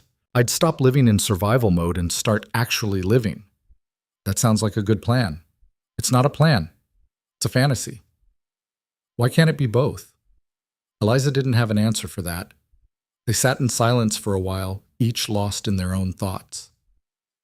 "I told my board I'm taking a sabbatical," Adrian said finally. "What? When?" "Yesterday. 3 months, starting in January. I'm going to step back from the day-to-day operations and actually spend time with Emma. Take her to school in the mornings, pick her up in the afternoons, be present for once in my life." "Adrian, that's huge. It's terrifying. I don't know how to not work. Work is what I do. It's who I am. No, it's what you do. Who you are is Emma's father, and from what you've told me, she needs her father more than your company needs its CEO. Adrian smiled, but there was uncertainty in his eyes. What if I'm terrible at it? What if I take 3 months off and realize I have no idea how to connect with my own daughter? Then you'll learn. That's what parenting is. Learning on the job and hoping you don't screw up too badly. They talked for 3 more hours, the conversation ranging from serious to silly and back again. At some point, Adrian mentioned that Emma's 7th birthday was coming up in 2 weeks, and he had no idea how to plan a party. What is she like? Eliza asked. Animals? Reading? Drawing? She's obsessed with this book series about a girl who can talk to animals. So throw her an animal-themed party, hire a petting zoo, or take her to an aquarium or something. Is that what kids like? Kids like feeling special. They like knowing their parent paid attention to what they care about. The specific details matter less than the effort. Adrian pulled out his phone and started making notes, his face serious like he was planning a corporate acquisition instead of a 7-year-old's birthday party. Eliza found it endearing and slightly absurd. You're overthinking this, she said gently. I overthink everything. It's a character flaw. It's anxiety pretending to be perfectionism. You're scared of failing her, so you're trying to control everything, but you can't control whether she has a good time. You can only show up and try your best. Adrian looked at her with something like wonder. How did you get so wise? I'm not wise. I'm just a person who's made a lot of mistakes and learned from some of them. The rest I'm still figuring out as I go. When they finally left the cafe, it was dark outside and the rain had started again, a light drizzle that made the city streets shimmer under the streetlights. Adrian's car was waiting, and this time Eliza didn't even pretend to refuse the ride. In the car, they sat closer than necessary, shoulders almost touching. Eliza was acutely aware of the warmth of him beside her, of the way he smelled like expensive cologne and coffee, of the way his presence made her feel less alone. Eliza, Adrian said quietly as they approached her neighborhood. Yeah? This thing we're doing, this friendship, or whatever it is, it means a lot to me. More than I know how to say. It means a lot to me too. I don't want to mess it up. Then don't. Just be honest with me, and I'll be honest with you, and we'll figure it out as we go. The car stopped outside her apartment building. Eliza reached for the door handle, then paused. Come to Marcus's school concert, she said impulsively. Next Friday. It's this cheesy winter program where they sing songs about snowflakes and reindeer. But Marcus is really excited about it, and I think you'd enjoy seeing what normal parenting looks like. The messy, imperfect kind. Adrian looked surprised, then pleased. I'd love to. Text me the details? I will. Eliza climbed out of the car and watched it drive away, its taillights disappearing into the rainy night. Upstairs in her apartment, Marcus was already asleep. Her neighbor had been watching him, and Eliza sat alone in the darkness, trying to understand what was happening. She was developing feelings for Adrian Cole, not because he was rich, though that complicated things, but because he was kind and broken and trying to be better, because he listened to her like her words mattered, because when she was with him, she felt like the best version of herself instead of the struggling, exhausted version she usually inhabited. It was dangerous. It was probably foolish. Their lives were too different, their worlds too far apart. Whatever this was, it had an expiration date written all over it. But as Eliza finally crawled into bed, exhausted and confused and somehow hopeful, she couldn't bring herself to regret it. For the first time in years, she was looking forward to something beyond just making it through the day. And that had to count for something. Marcus's winter concert was scheduled for 7 p.m. on a Friday, which meant Eliza had to cut her shift short and lose an entire evening's worth of fares. She told herself it was worth it, that being present for her son mattered more than money, but the anxiety about her bank account gnawed at her anyway. She picked Marcus up from school at 3:30, and they went home to change. He was vibrating with excitement, chattering nonstop about the songs they'd learned, and how he had a solo, just 2 lines, but still, and how Mrs. Patterson said he had a very nice voice. Will Grandma be there? Marcus asked as Eliza helped him into his button-down shirt, the nice one she'd bought at a thrift store and carefully ironed that morning. Probably not, sweetie. She's not feeling well. This was only partially true. Eliza's mother had claimed a headache, But the real issue was that attending Marcus's school events meant sitting in uncomfortable auditorium chairs and pretending to enjoy children's performances. She told Eliza that she'd raised 5 children and attended enough school concerts to last a lifetime. "Oh," Marcus said, his face falling slightly. Then, with the resilience of children, he brightened. "But you'll be there, right?" "Absolutely. Front row if I can manage it. Can I invite someone else?" Eliza paused in the middle of fixing his collar. "Who did you want to invite?" "That man. The one you went to have coffee with." Eliza's stomach dropped. "How do you know about that?" "Grandma told me. She said you were having coffee with a rich man and I should ask you about it." Of course, her mother had said something. Eliza made a mental note to have a very direct conversation about boundaries the next time she saw her. "His name is Adrian," Eliza said carefully, "and he's a friend. Just a friend." "Can friends come to concerts?" "Usually yes, but I don't know if Adrian can make it tonight. He's very busy." "Did you ask him?" Eliza had asked him. And Adrian had said yes without hesitation, had even seemed excited about it. But now, looking at Marcus's hopeful face, Eliza felt a flutter of anxiety. What was she doing, bringing a billionaire to her son's school concert? What message was that sending to Marcus, to herself, to whatever this thing with Adrian was becoming? "I did ask him," Eliza admitted, "and he said he'd try to come, but sometimes adults can't keep their promises even when they want to." "Like Daddy?" The question hit Eliza like a punch to the chest. Marcus rarely asked about his father anymore, and when he did, it was usually in this same casual tone, like he was asking about the weather. "No, baby, not like your daddy. Adrian is different. If he says he'll try to come, he means it. Your daddy never really tried." Marcus absorbed this with the seriousness of a child trying to understand adult failures. Then he said, "Okay, I hope he comes. I want someone else to hear my solo." They arrived at the school at 6:30, early enough to get good seats. The auditorium was already filling with parents and grandparents and siblings, all of them clutching programs and phones ready to record every moment. Eliza found a seat in the 3rd row and saved the one next to her with her coat, hoping she wasn't being presumptuous. By 6:50, there was still no sign of Adrian. Eliza told herself she wasn't disappointed, that she'd known this might happen, that a man like Adrian Cole had 1,000 obligations more important than an elementary school concert. But she was disappointed. And worse, she was worried about explaining it to Marcus, who kept peeking out from behind the curtain on stage, scanning the audience with obvious purpose. At 6:58, just as Eliza was about to move her coat and let the woman next to her have the seat, Adrian Cole walked through the auditorium doors. He was wearing a suit. He'd probably come straight from work, but he'd loosened his tie and he looked slightly breathless, like he'd been running. His eyes scanned the crowd until they found Eliza, and then his whole face lit up with relief. He made his way down the aisle, apologizing to the people he had to squeeze past, and slid into the seat next to Eliza just as the lights began to dim. "I'm sorry I'm late," he whispered. "Board meeting ran over. I left before it finished." "You didn't have to do that." "Yes, I did. I promised Marcus I'd be here." Eliza stared at him. "You've never even met Marcus." "I know, but you said he was excited about his solo, and I wanted to hear it. Is that weird?" Before Eliza could answer, the principal walked onto the stage and welcomed everyone to the winter concert. The curtain rose, revealing 30 second graders arranged in awkward rows, all of them dressed in their best clothes and looking simultaneously excited and terrified. Marcus was in the 2nd row, and when he spotted Adrian sitting next to Eliza, his face broke into the biggest smile Eliza had ever seen. He waved, actually waved in the middle of the performance, and Adrian waved back, completely unselfconscious. The concert was exactly what elementary school concerts always were. Slightly off-key singing, forgotten lyrics, a few kids picking their noses while others stared blankly at the ceiling.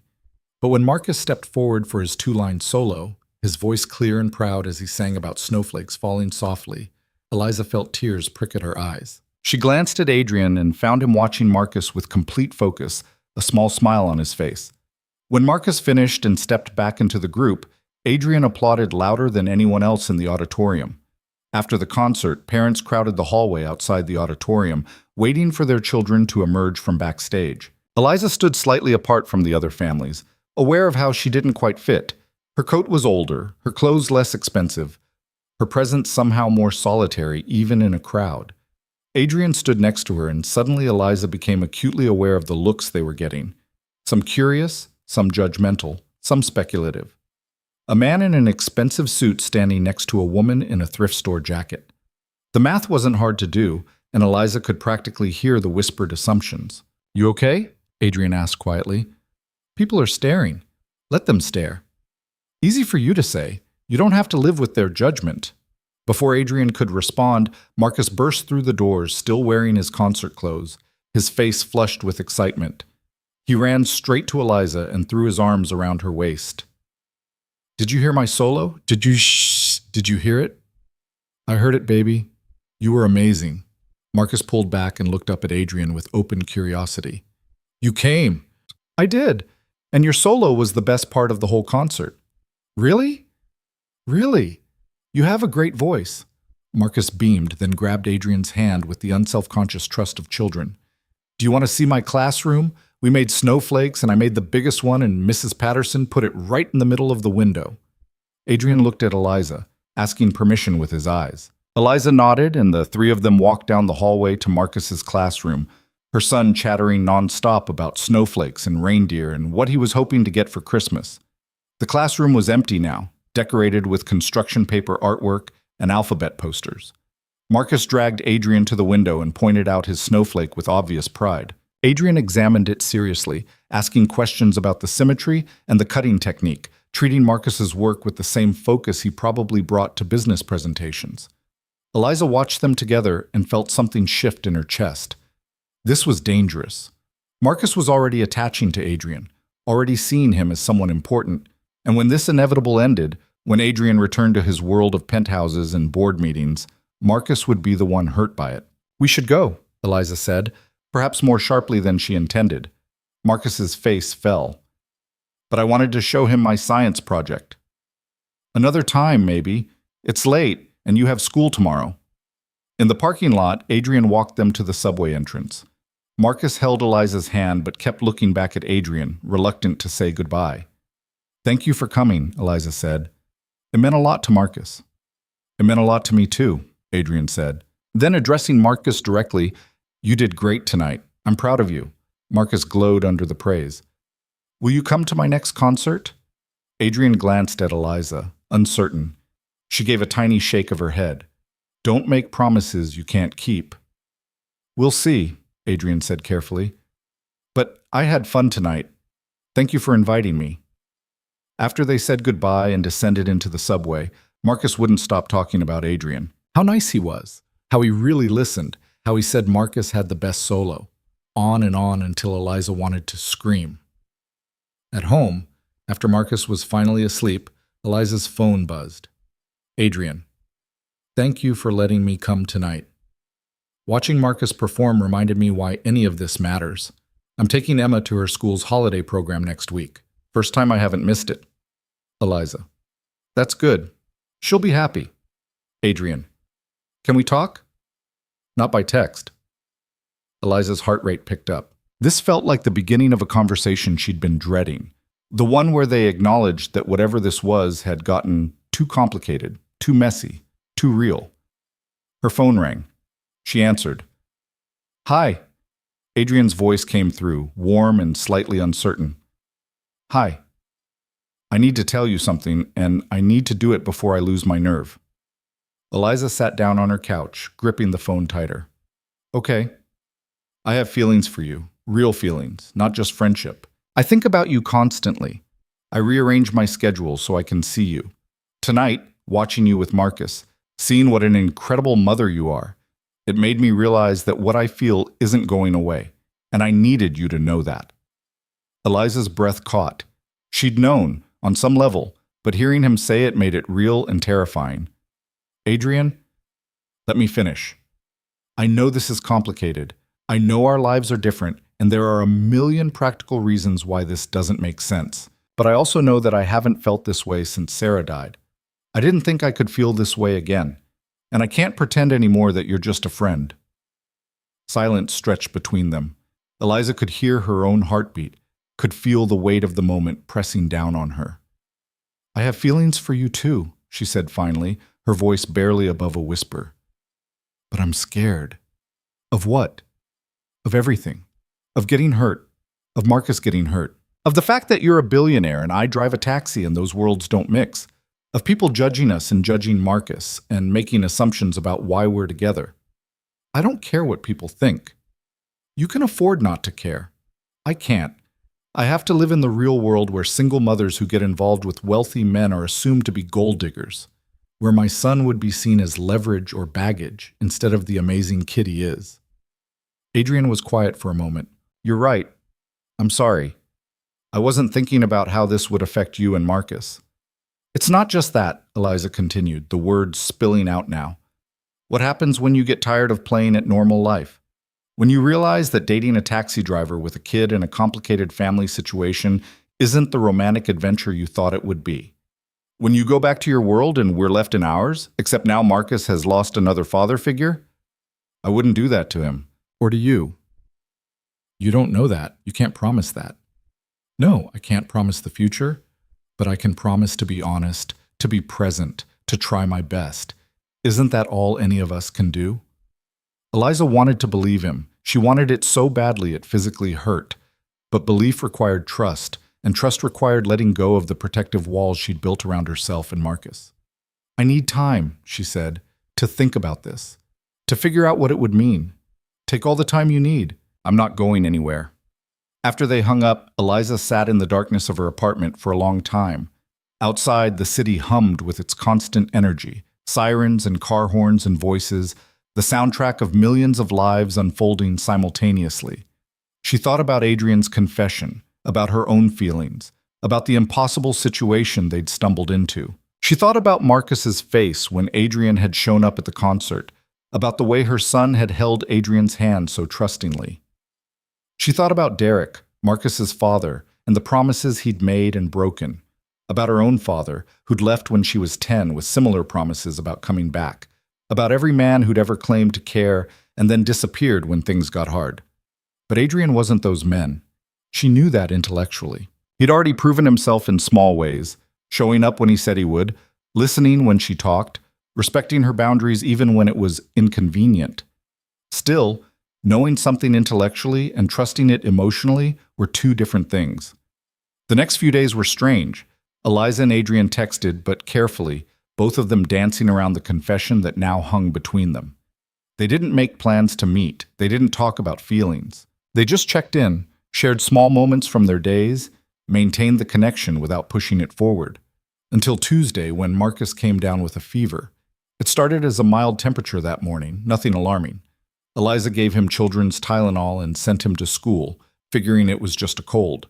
But by noon, the school nurse was calling to say Marcus was in her office with a temperature of 102 and needed to be picked up. Eliza was in the middle of a fair in Manhattan, a businessman who was already late to a meeting and barking into his phone about stock prices. She couldn't abandon the ride. She called her mother, but her mother was at a doctor's appointment and couldn't get to the school for at least 2 hours. Panic started to set in. The school had a policy. Sick children had to be picked up within an hour, or they'd call Child Protective Services.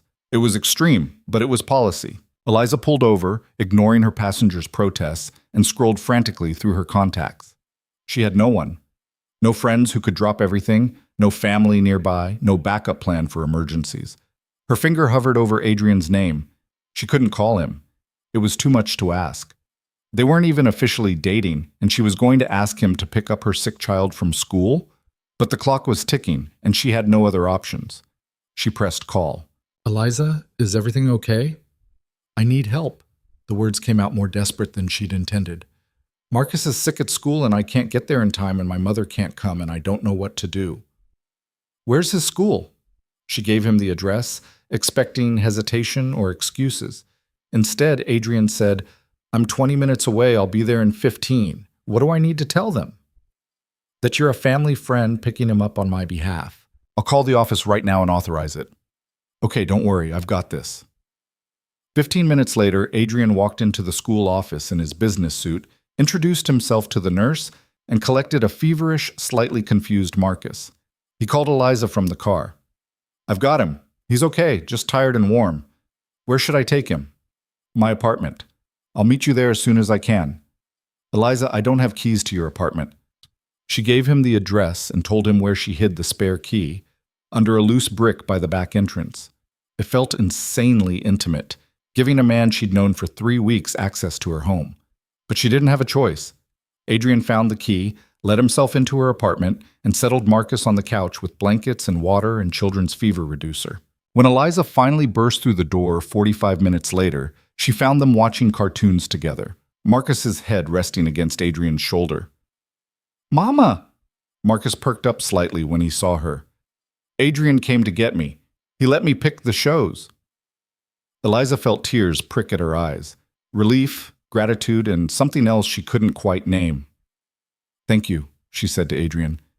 "Thank you so much." "Of course. I'm glad I could help." Adrian stayed while Eliza checked Marcus's temperature, down to 100, better but not great, and made him soup.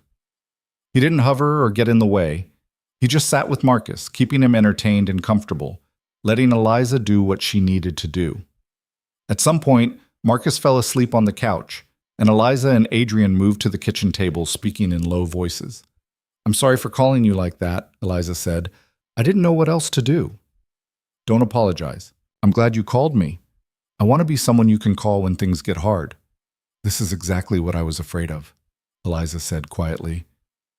"Marcus getting attached, you becoming someone important in his life.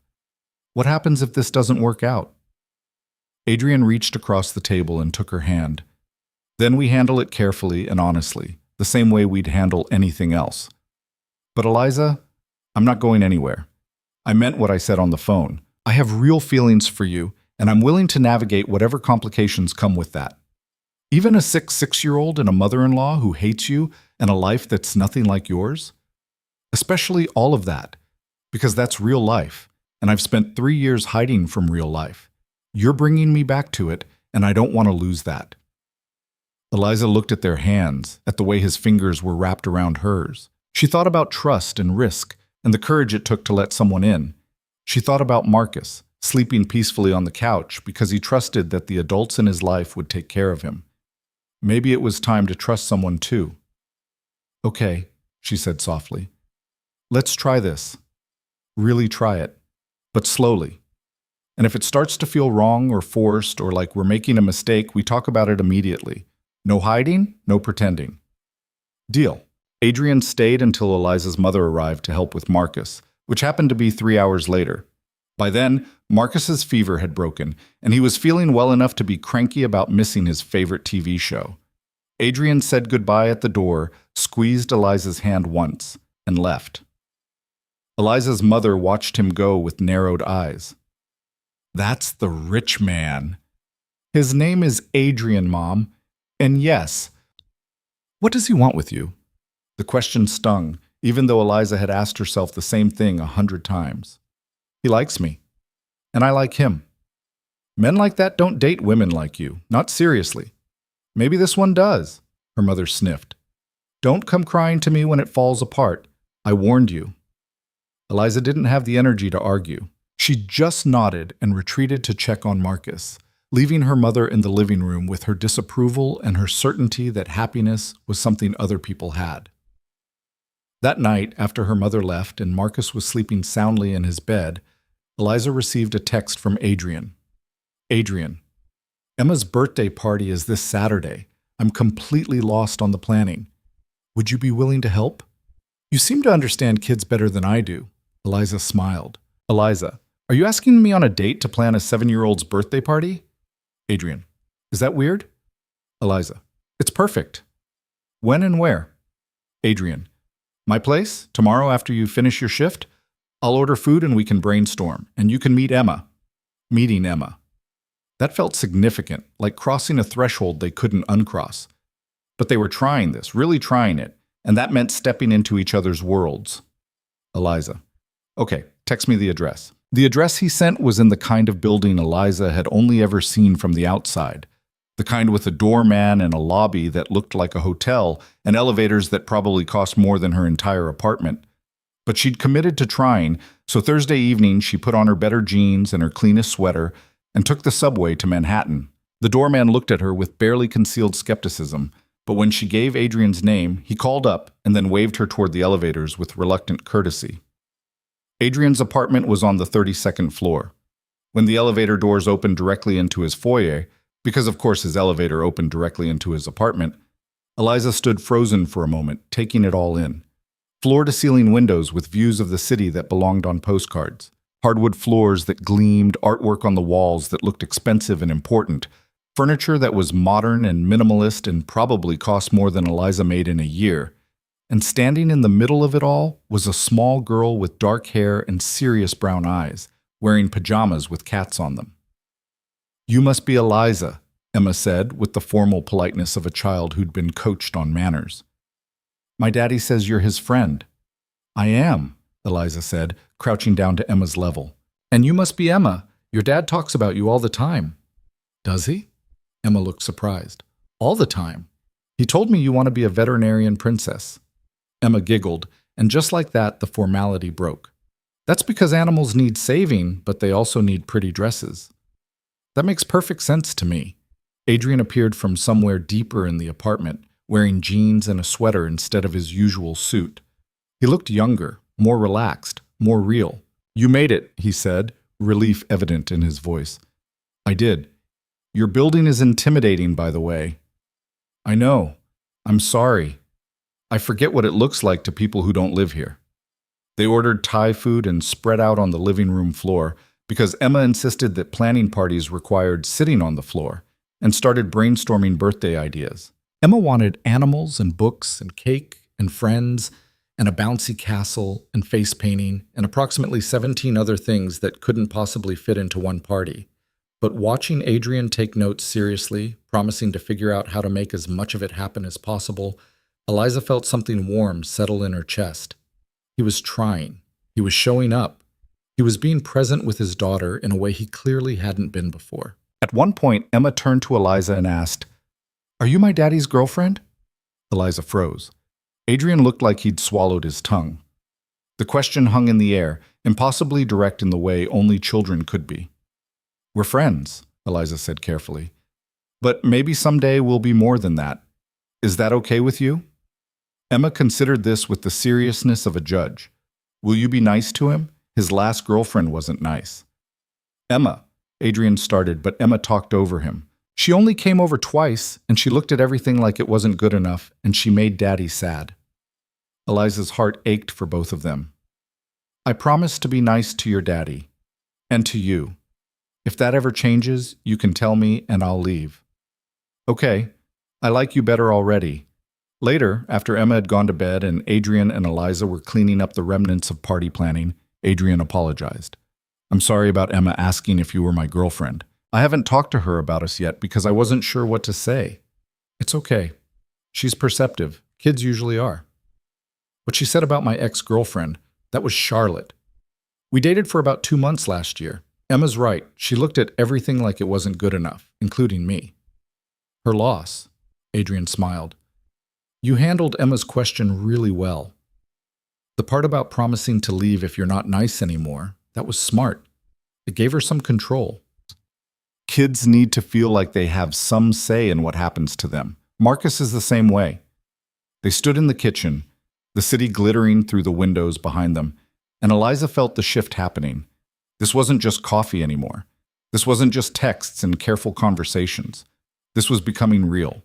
Meeting each other's children, planning birthday parties, standing in kitchens together like people who belonged in each other's lives. "I should go," Eliza said, even though she didn't want to. "It's late, and I have an early shift tomorrow." "Let me drive you home." "Adrian, it's fine. The subway—" "Please. It's late, and you helped me tonight, and I want to make sure you get home safely." So they took his car, the same black sedan with the same driver, and Adrian insisted on riding with her instead of just sending the car. They sat in comfortable silence for most of the drive, shoulders touching slightly, neither of them pulling away. At her apartment building, Adrian walked her to the door. "Thank you for tonight," he said, "for helping with the party planning, for being wonderful with Emma, for everything. Thank you for letting me meet her. She's special." They stood there, close enough that Eliza could feel the warmth of him, could smell his cologne mixed with Thai food and something uniquely him. The air between them felt charged, full of possibilities and questions. Adrian leaned in slowly, giving her time to pull away. She didn't. His lips met hers softly, carefully, a question as much as a statement. Eliza kissed him back, her hands finding the front of his coat, pulling him slightly closer. It was brief, this first kiss. Sweet and tentative and full of promise. When they pulled apart, both of them were smiling. "Good night, Eliza." "Good night, Adrian." She floated up the stairs to her apartment, feeling like a teenager instead of a 30-year-old single mother. Inside, she checked on Marcus, still sleeping soundly, and then sat on her bed in the darkness, touching her lips and trying to believe this was really happening. Her phone buzzed. "Adrian." "I've been wanting to do that for weeks." "Eliza." "Me too." "Adrian." "Can I take you to dinner? A real date? Just the two of us?" "Eliza." "Yes, but somewhere normal. No five-star restaurants where I need a different wardrobe." "Adrian." "Deal. I know just the place." Eliza fell asleep that night with a smile on her face, hope blooming in her chest for the first time in longer than she could remember. It was dangerous, this hope. It was fragile and uncertain and could be crushed so easily. But it was hers. And for now, that was enough. Their first real date happened on a Tuesday evening, which felt appropriately unromantic and practical for two single parents trying to navigate something neither of them quite understood yet. Adrian had chosen a small Italian restaurant in the West Village, the kind of place with checkered tablecloths and candles and wine bottles and absolutely no pretense. Eliza had dropped Marcus at her mother's house with strict instructions about bedtime and screen time, endured her mother's pointed questions about where she was going and with whom, and arrived at the restaurant 10 minutes late because the subway had delays. Adrian was already there, sitting at a corner table, and he stood when he saw her. The gesture was old-fashioned and sweet, and it made Eliza's heart do something complicated in her chest. "You look beautiful," he said, and she laughed because she was wearing the same clothes she'd worn to their coffee dates. Nothing special. "I look exactly the same as I always do." "I know, beautiful." They ordered wine and pasta and talked the way they'd been talking for weeks now, except this time there was an added dimension. They were on a date. They'd kissed. They were trying to figure out if this impossible thing between them could actually work. "Emma won't stop talking about you," Adrian said, twirling spaghetti around his fork. "She asked me 3 times this week when you're coming over again." "Marcus is the same way. He keeps asking if your friend Adrian can come to his soccer game next weekend." "Can I?" Eliza hesitated. "Are you sure you want to? 6-year-old soccer is basically chaos with a ball. Nobody knows the rules, half the kids are picking flowers in the outfield, and the parents take it way too seriously." "I'd love to come. I want to be part of Marcus's life if you'll let me." The sincerity in his voice made Eliza's throat tight. "Okay, but I'm warning you, I'm one of those parents who yells encouragement even when the kids are running the wrong direction." "I wouldn't expect anything less." They talked about Emma's upcoming birthday party, which had evolved from Adrian's initial panic into something actually manageable. A small gathering at an animal sanctuary upstate, just Emma and 5 of her closest friends, where they could pet goats and learn about wildlife rehabilitation. Emma was apparently vibrating with excitement. "I couldn't have figured it out without you," Adrian admitted. "I would have thrown money at it and hired event planners and made it into something corporate and soulless. You reminded me that kids just want to feel special, not impressed." "You're learning. That's what matters." Bob. Halfway through dinner, Adrian's phone buzzed. He glanced at it and grimaced. "I'm sorry, it's Jennifer. There's an issue with the Chicago deal, the one I missed the meeting for when I lost my wallet. Apparently the whole thing is falling apart, and they need me to intervene." Eliza watched him stare at the phone, saw the familiar tension creep into his shoulders. This was the test, she realized, the moment where he'd choose work over her, proving her mother right and her own hopes foolish.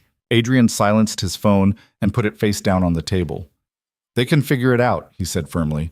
"I'm on a date with you, and I'm not going to ruin it by being on my phone the whole time. The deal will either happen or it won't, and me answering emails at dinner won't change that." Eliza felt something loosen in her chest, some knot of anxiety she hadn't realized she was carrying. "Are you sure?" "I'm sure. I spent 3 years letting work consume everything. I'm done with that. Whatever I'm building with you is more important than any deal." They finished dinner slowly, lingering over dessert and coffee, neither of them in a hurry to end the evening. At some point, Adrian reached across the table and took Eliza's hand, and they sat there like that, fingers intertwined, watching the restaurant empty around them. "Can I ask you something?" Eliza said. "Anything. What do you see happening here? With us, I mean. Because I need to know if this is just a distraction for you or if you're actually serious about trying to make it work." Adrian was quiet for a long moment, his thumb tracing circles on the back of her hand. "I'm serious. More serious than I've been about anything except Emma in a long time. I know it's complicated. I know there are obstacles. But I also know that when I'm with you, I feel like myself again. The version of myself I was before Sarah died, and I forgot how to be a person instead of just a machine that makes money. And when the novelty wears off, when you realize that my life is messy and exhausting and nothing like yours, then we'll deal with it together. Eliza, I'm not looking for perfect. I'm looking for real. And you're the most real thing that's happened to me in years." They left the restaurant hand in hand, walking through the West Village streets like tourists instead of New Yorkers, taking their time, enjoying the cold night air and the warmth of each other. At a small park, Adrian pulled Eliza close and kissed her properly this time, not tentatively like at her doorstep, but with certainty and want. When they finally pulled apart, both breathless, Eliza said, "I'm scared." "Me too. But I want to try." "Me too." Adrian's driver took them back to Brooklyn, and at her apartment door they kissed again, softer this time, a promise more than a passion. Then Eliza went inside and Adrian went home, and both of them felt the same thing, hope mixed with terror, possibility mixed with uncertainty. The next few weeks unfolded with a rhythm that felt both natural and surreal. Adrian came to Marcus's soccer game and cheered loudly, making Marcus beam with pride. Eliza helped finalize plans for Emma's birthday party and was invited to attend, where she watched Adrian be fully present with his daughter in a way he clearly hadn't been before. They had more dates, some fancy, some simple, all of them easy in the way that mattered. They texted constantly, sharing small moments and big fears and everything in between. And slowly, carefully, they started weaving their lives together. But not everyone was happy about it. Eliza's mother made her disapproval crystal clear every chance she got. "He's going to break your heart," she said repeatedly. "Men like that don't end up with women like us. You're setting yourself up for failure, and worse, you're setting Marcus up to lose another father figure." The words stung because they echoed Eliza's own fears. But Adrian kept showing up, kept being present, kept proving through actions that he meant what he said. The real crisis came in mid-December, 3 weeks before Christmas. Eliza's car, the taxi she drove, broke down completely. Not a small fix, but catastrophic engine failure that would cost thousands to repair. The taxi company offered her a different car, but the daily rental fee would eat into her already slim profits. She was looking at weeks, maybe months, of barely breaking even. She sat in her apartment after getting the news, staring at repair estimates she couldn't afford, trying to figure out how to make the math work. The check Adrian had given her was long gone, spent on rent and Marcus's winter clothes and the million small expenses that came with single parenthood. Her phone rang. Adrian. "Hey," she answered, trying to sound normal. "What's wrong?" "Nothing. I'm fine." "Eliza, I can hear it in your voice. What happened?" She told him about the car, about the repair costs, about the impossible situation she was facing. As she talked, she could hear herself getting emotional, her voice cracking with frustration and exhaustion. "I can help," Adrian said immediately. "I can cover the repairs or buy you a new car or—" "No." The word came out sharper than Eliza intended. "I can't let you do that." "Why not?" "Because then everyone will be right. My mother, the other parents at Marcus's school. Everyone who looks at us and assumes I'm with you for your money. If you start paying for things, that's what this becomes. That's not what this is, and you know it. But nobody else knows it, and more importantly, I need to know I can handle my own problems. I need to not be someone who needs rescuing." Adrian was silent for a moment. "What if I need you to let me help? What if being able to help the people I care about is important to me?" "Then we have a problem," Eliza said quietly. "Because I can't be with someone who fixes everything with money. That's not a partnership, that's a dependency." "So what do we do?" "I don't know. I need to think." After they hung up, Eliza sat in the silence of her apartment and cried. Not just about the car, but about the impossible situation she'd gotten herself into. She'd fallen for a man whose entire life was about money and power, and now she was facing a financial crisis that he could solve with a phone call. But accepting that help would undermine everything she believed about herself. Her mother had been right all along. This was never going to work. But then Marcus came out of his bedroom, rubbing his eyes sleepily. "Mama, why are you crying?" Eliza wiped her eyes quickly. "Just tired, baby. Come here." Marcus climbed into her lap, too big for it really, but she held him anyway. He smelled like the strawberry soap she bought at the dollar store and the indefinable scent that was uniquely his. "Is it about Adrian?" Marcus asked with the uncanny perceptiveness of children. "Sort of. Do you love him?" The question startled her. I don't know. Maybe. It's complicated. Emma says he loves you. She told me at her birthday party." Eliza's heart clenched. "Did she?" "Yeah. She said her daddy smiles more now, and it's because of you. And she said if you marry him, we could be brother and sister, which would be cool because I always wanted a sister." "Marcus, honey, we're not getting married. We're just, but if you love him and he loves you, isn't that what people do?" Out of the mouths of children. Marcus made it sound so simple, and maybe it should be. Maybe Eliza was overcomplicating everything, building walls when she should be building bridges. She texted Adrian late that night, after Marcus was asleep.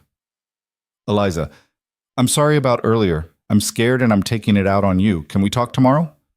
Adrian, "Nothing to apologize for. Tomorrow works. My place or yours?" Eliza, "Neutral territory. Our coffee place?" Adrian, "I'll be there."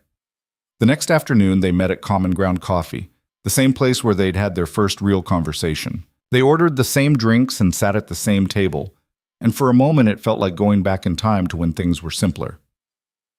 "I've been thinking about what you said," Adrian started, "about not wanting to be someone who needs rescuing.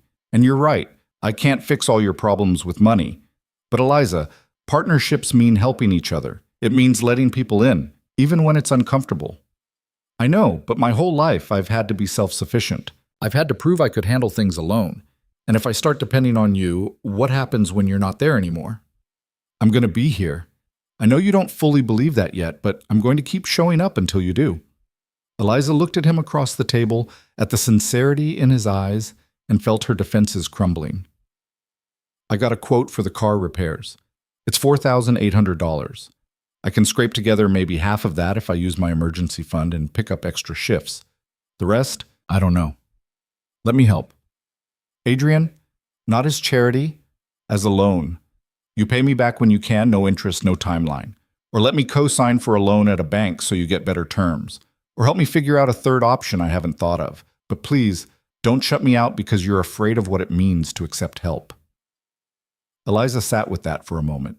She thought about pride and fear and all the walls she'd built around herself. She thought about Marcus asking if she loved Adrian and Emma saying her father smiled more now. She thought about partnership and trust and what it meant to let someone in. "Okay," she said finally. "A loan. I'll pay you back, every cent, even if it takes a year." "Deal. But I'm not keeping track of the payments. You are." They shook hands across the table, formal and ridiculous, and then both of them started laughing. The tension broke, and suddenly they were just two people who cared about each other, trying to figure out how to build something real in a complicated world. "Can I ask you something else?" Eliza said. "Always." "What did Emma mean when she told Marcus we might get married someday?" Adrian's eyes widened. "She said that?" "According to Marcus, yes. I haven't talked to her about marriage. But she asked me last week if you were going to be her new mom, and I said I didn't know, but I hoped you'd be in our lives for a long time." "And what did she say?" "She said good, because she likes you better than Charlotte, and also you're nicer to me." Eliza felt warmth spread through her chest. "For the record, I like you better than Derek, Marcus's father, and also you're nicer to me, too." They sat in comfortable silence for a moment, watching people come and go, the cafe doing its usual business around them. "I'm not ready for marriage," Eliza said carefully. "I'm barely ready for this relationship. But I can see a future where that might be possible." "Can you?" "Yes, Adrian said without hesitation. I can see a future where we figure this out together, where Marcus and Emma become siblings, where we build something real and messy and imperfect and wonderful. That sounds terrifying. It really does. But worth trying for? Absolutely worth trying for. Over the next few weeks, something shifted. Not dramatically, not all at once, but gradually. Eliza accepted Adrian's loan and got her car repaired. She set up a payment plan for herself and stuck to it religiously, paying him back $50 a week even when he told her it wasn't necessary. Adrian started his sabbatical in January, and the change in him was remarkable. He took Emma to school every morning and picked her up every afternoon. He volunteered for field trips and parent committees. He learned to braid hair and pack lunches and read bedtime stories with the full attention they deserved. And he and Eliza kept building their relationship, carefully and intentionally. They introduced the kids to each other properly, organizing play dates and outings where Marcus and Emma could bond. They had family dinners at each other's apartments, learning to navigate the logistics of blended meals and different bedtimes, and two kids who were slowly becoming friends. It wasn't always easy. Marcus had a meltdown one evening about sharing Eliza's attention. Emma asked Adrian if loving Eliza meant he didn't love her mother anymore. Eliza's mother continued her steady stream of criticism and warnings. Adrian's board questioned his priorities and commitment to the company, but they weathered it together, talking through problems instead of avoiding them, showing up even when it was hard.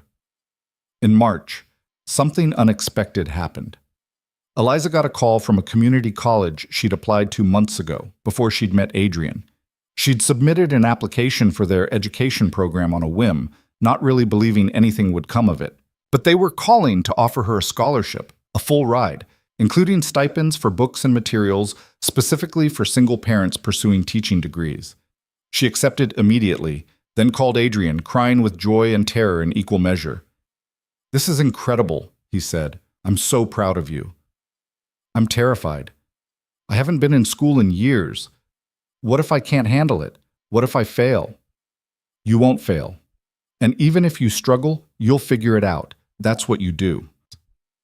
The program started in September, which gave Eliza time to adjust her taxi schedule and arrange childcare and prepare herself mentally for becoming a student again at 30 years old. Adrian supported her in ways that weren't about money. He helped her study, quizzing her from flashcards while they cooked dinner. He encouraged her when she doubted herself. He celebrated her small victories and reminded her of her strength when she felt weak. And somewhere in all of that, they fell in love. Not the dramatic, sweep you off your feet kind. The quiet, steady kind. The kind built on showing up and being present and choosing each other day after day. On a warm evening in late May, 6 months after Adrian had first lost his wallet, they took Marcus and Emma to a small park in Brooklyn. The kids ran ahead, chasing each other and laughing, while Eliza and Adrian walked hand in hand behind them. "This feels like a date," Eliza said, smiling at the memory of her joke in the airport cafe. Adrian looked at her with affection so clear it made her breath catch. "No," he said softly. "It feels like the second one." Eliza stopped walking, understanding flooding through her. Because the trust was already built. Exactly. She kissed him then, right there in the park, with the sun setting and their children playing nearby, and the whole complicated, beautiful mess of their lives spread out before them. When they pulled apart, Marcus and Emma were watching them with identical grins. "Does this mean you're boyfriend and girlfriend now?" Emma asked. "Yes," Adrian said, looking at Eliza. "If that's okay with both of you." Marcus and Emma looked at each other, seemed to have some silent communication, then nodded in unison. "Okay," Marcus said. "But can we get ice cream now?" They got ice cream, and they walked home through the Brooklyn streets as the day faded into evening. Adrian held Eliza's hand while Marcus and Emma raced ahead, their laughter echoing off the brownstones. Later, after the kids were asleep and Eliza and Adrian sat on her worn couch in her tiny apartment that was nothing like his penthouse, Adrian said, "Thank you." "For what?" "For finding my wallet, for returning it, for being honest and kind and real, for giving me a reason to stop running from my own life." "Thank you for missing your flight," Eliza said, "for choosing to wait, for showing me that not all men disappear when things get complicated." They sat in comfortable silence, and Eliza thought about the strange journey that had brought them here. A lost wallet, a choice at an airport, One small act of integrity that had somehow changed both their lives. She thought about her mother's warnings and her own fears and all the reasons this shouldn't have worked. But it was working. Not perfectly, not without effort, but it was working. Because they'd both learned something important in the months since that November morning at JFK Control was an illusion. Money couldn't fix everything. And sometimes the most valuable things in life were the ones you couldn't plan for or control or purchase. Sometimes they just showed up at your door, holding a wallet you'd lost, asking nothing in return except to be seen and heard and valued. And if you were lucky, if you were really, truly lucky, you recognized the gift for what it was. Eliza's phone buzzed with a text from her mother, probably some new criticism or warning. She ignored it and turned to Adrian instead. "I love you," she said. Simple words, but they felt monumental. Adrian's face broke into a smile that reached his eyes. "I love you too." No grand ending, no dramatic resolution, just two people who'd found each other in the most unlikely way, choosing to build something real in a world that rarely made it easy. Just two parents doing their best, two people learning to trust, two souls learning that being broken wasn't the same as being beyond repair, and two children sleeping peacefully in separate apartments who were slowly learning what it looked like when adults chose love over fear, presence over perfection, connection over control. Outside, the city hummed with its endless energy. Millions of lives unfolding simultaneously, each one a story, each one carrying moments of loss and found things and choices that rippled outward in ways no one could predict. Somewhere in the vastness of New York, a taxi driver was picking up a fare. A businessman was missing a flight. A child was falling asleep wondering about tomorrow. And in a small apartment in Brooklyn, two people sat together in the darkness, holding hands, building a future one honest moment at a time. It wasn't the life Eliza had planned. It wasn't the life Adrian had expected. But it was theirs. And it was enough. More than enough. It was everything.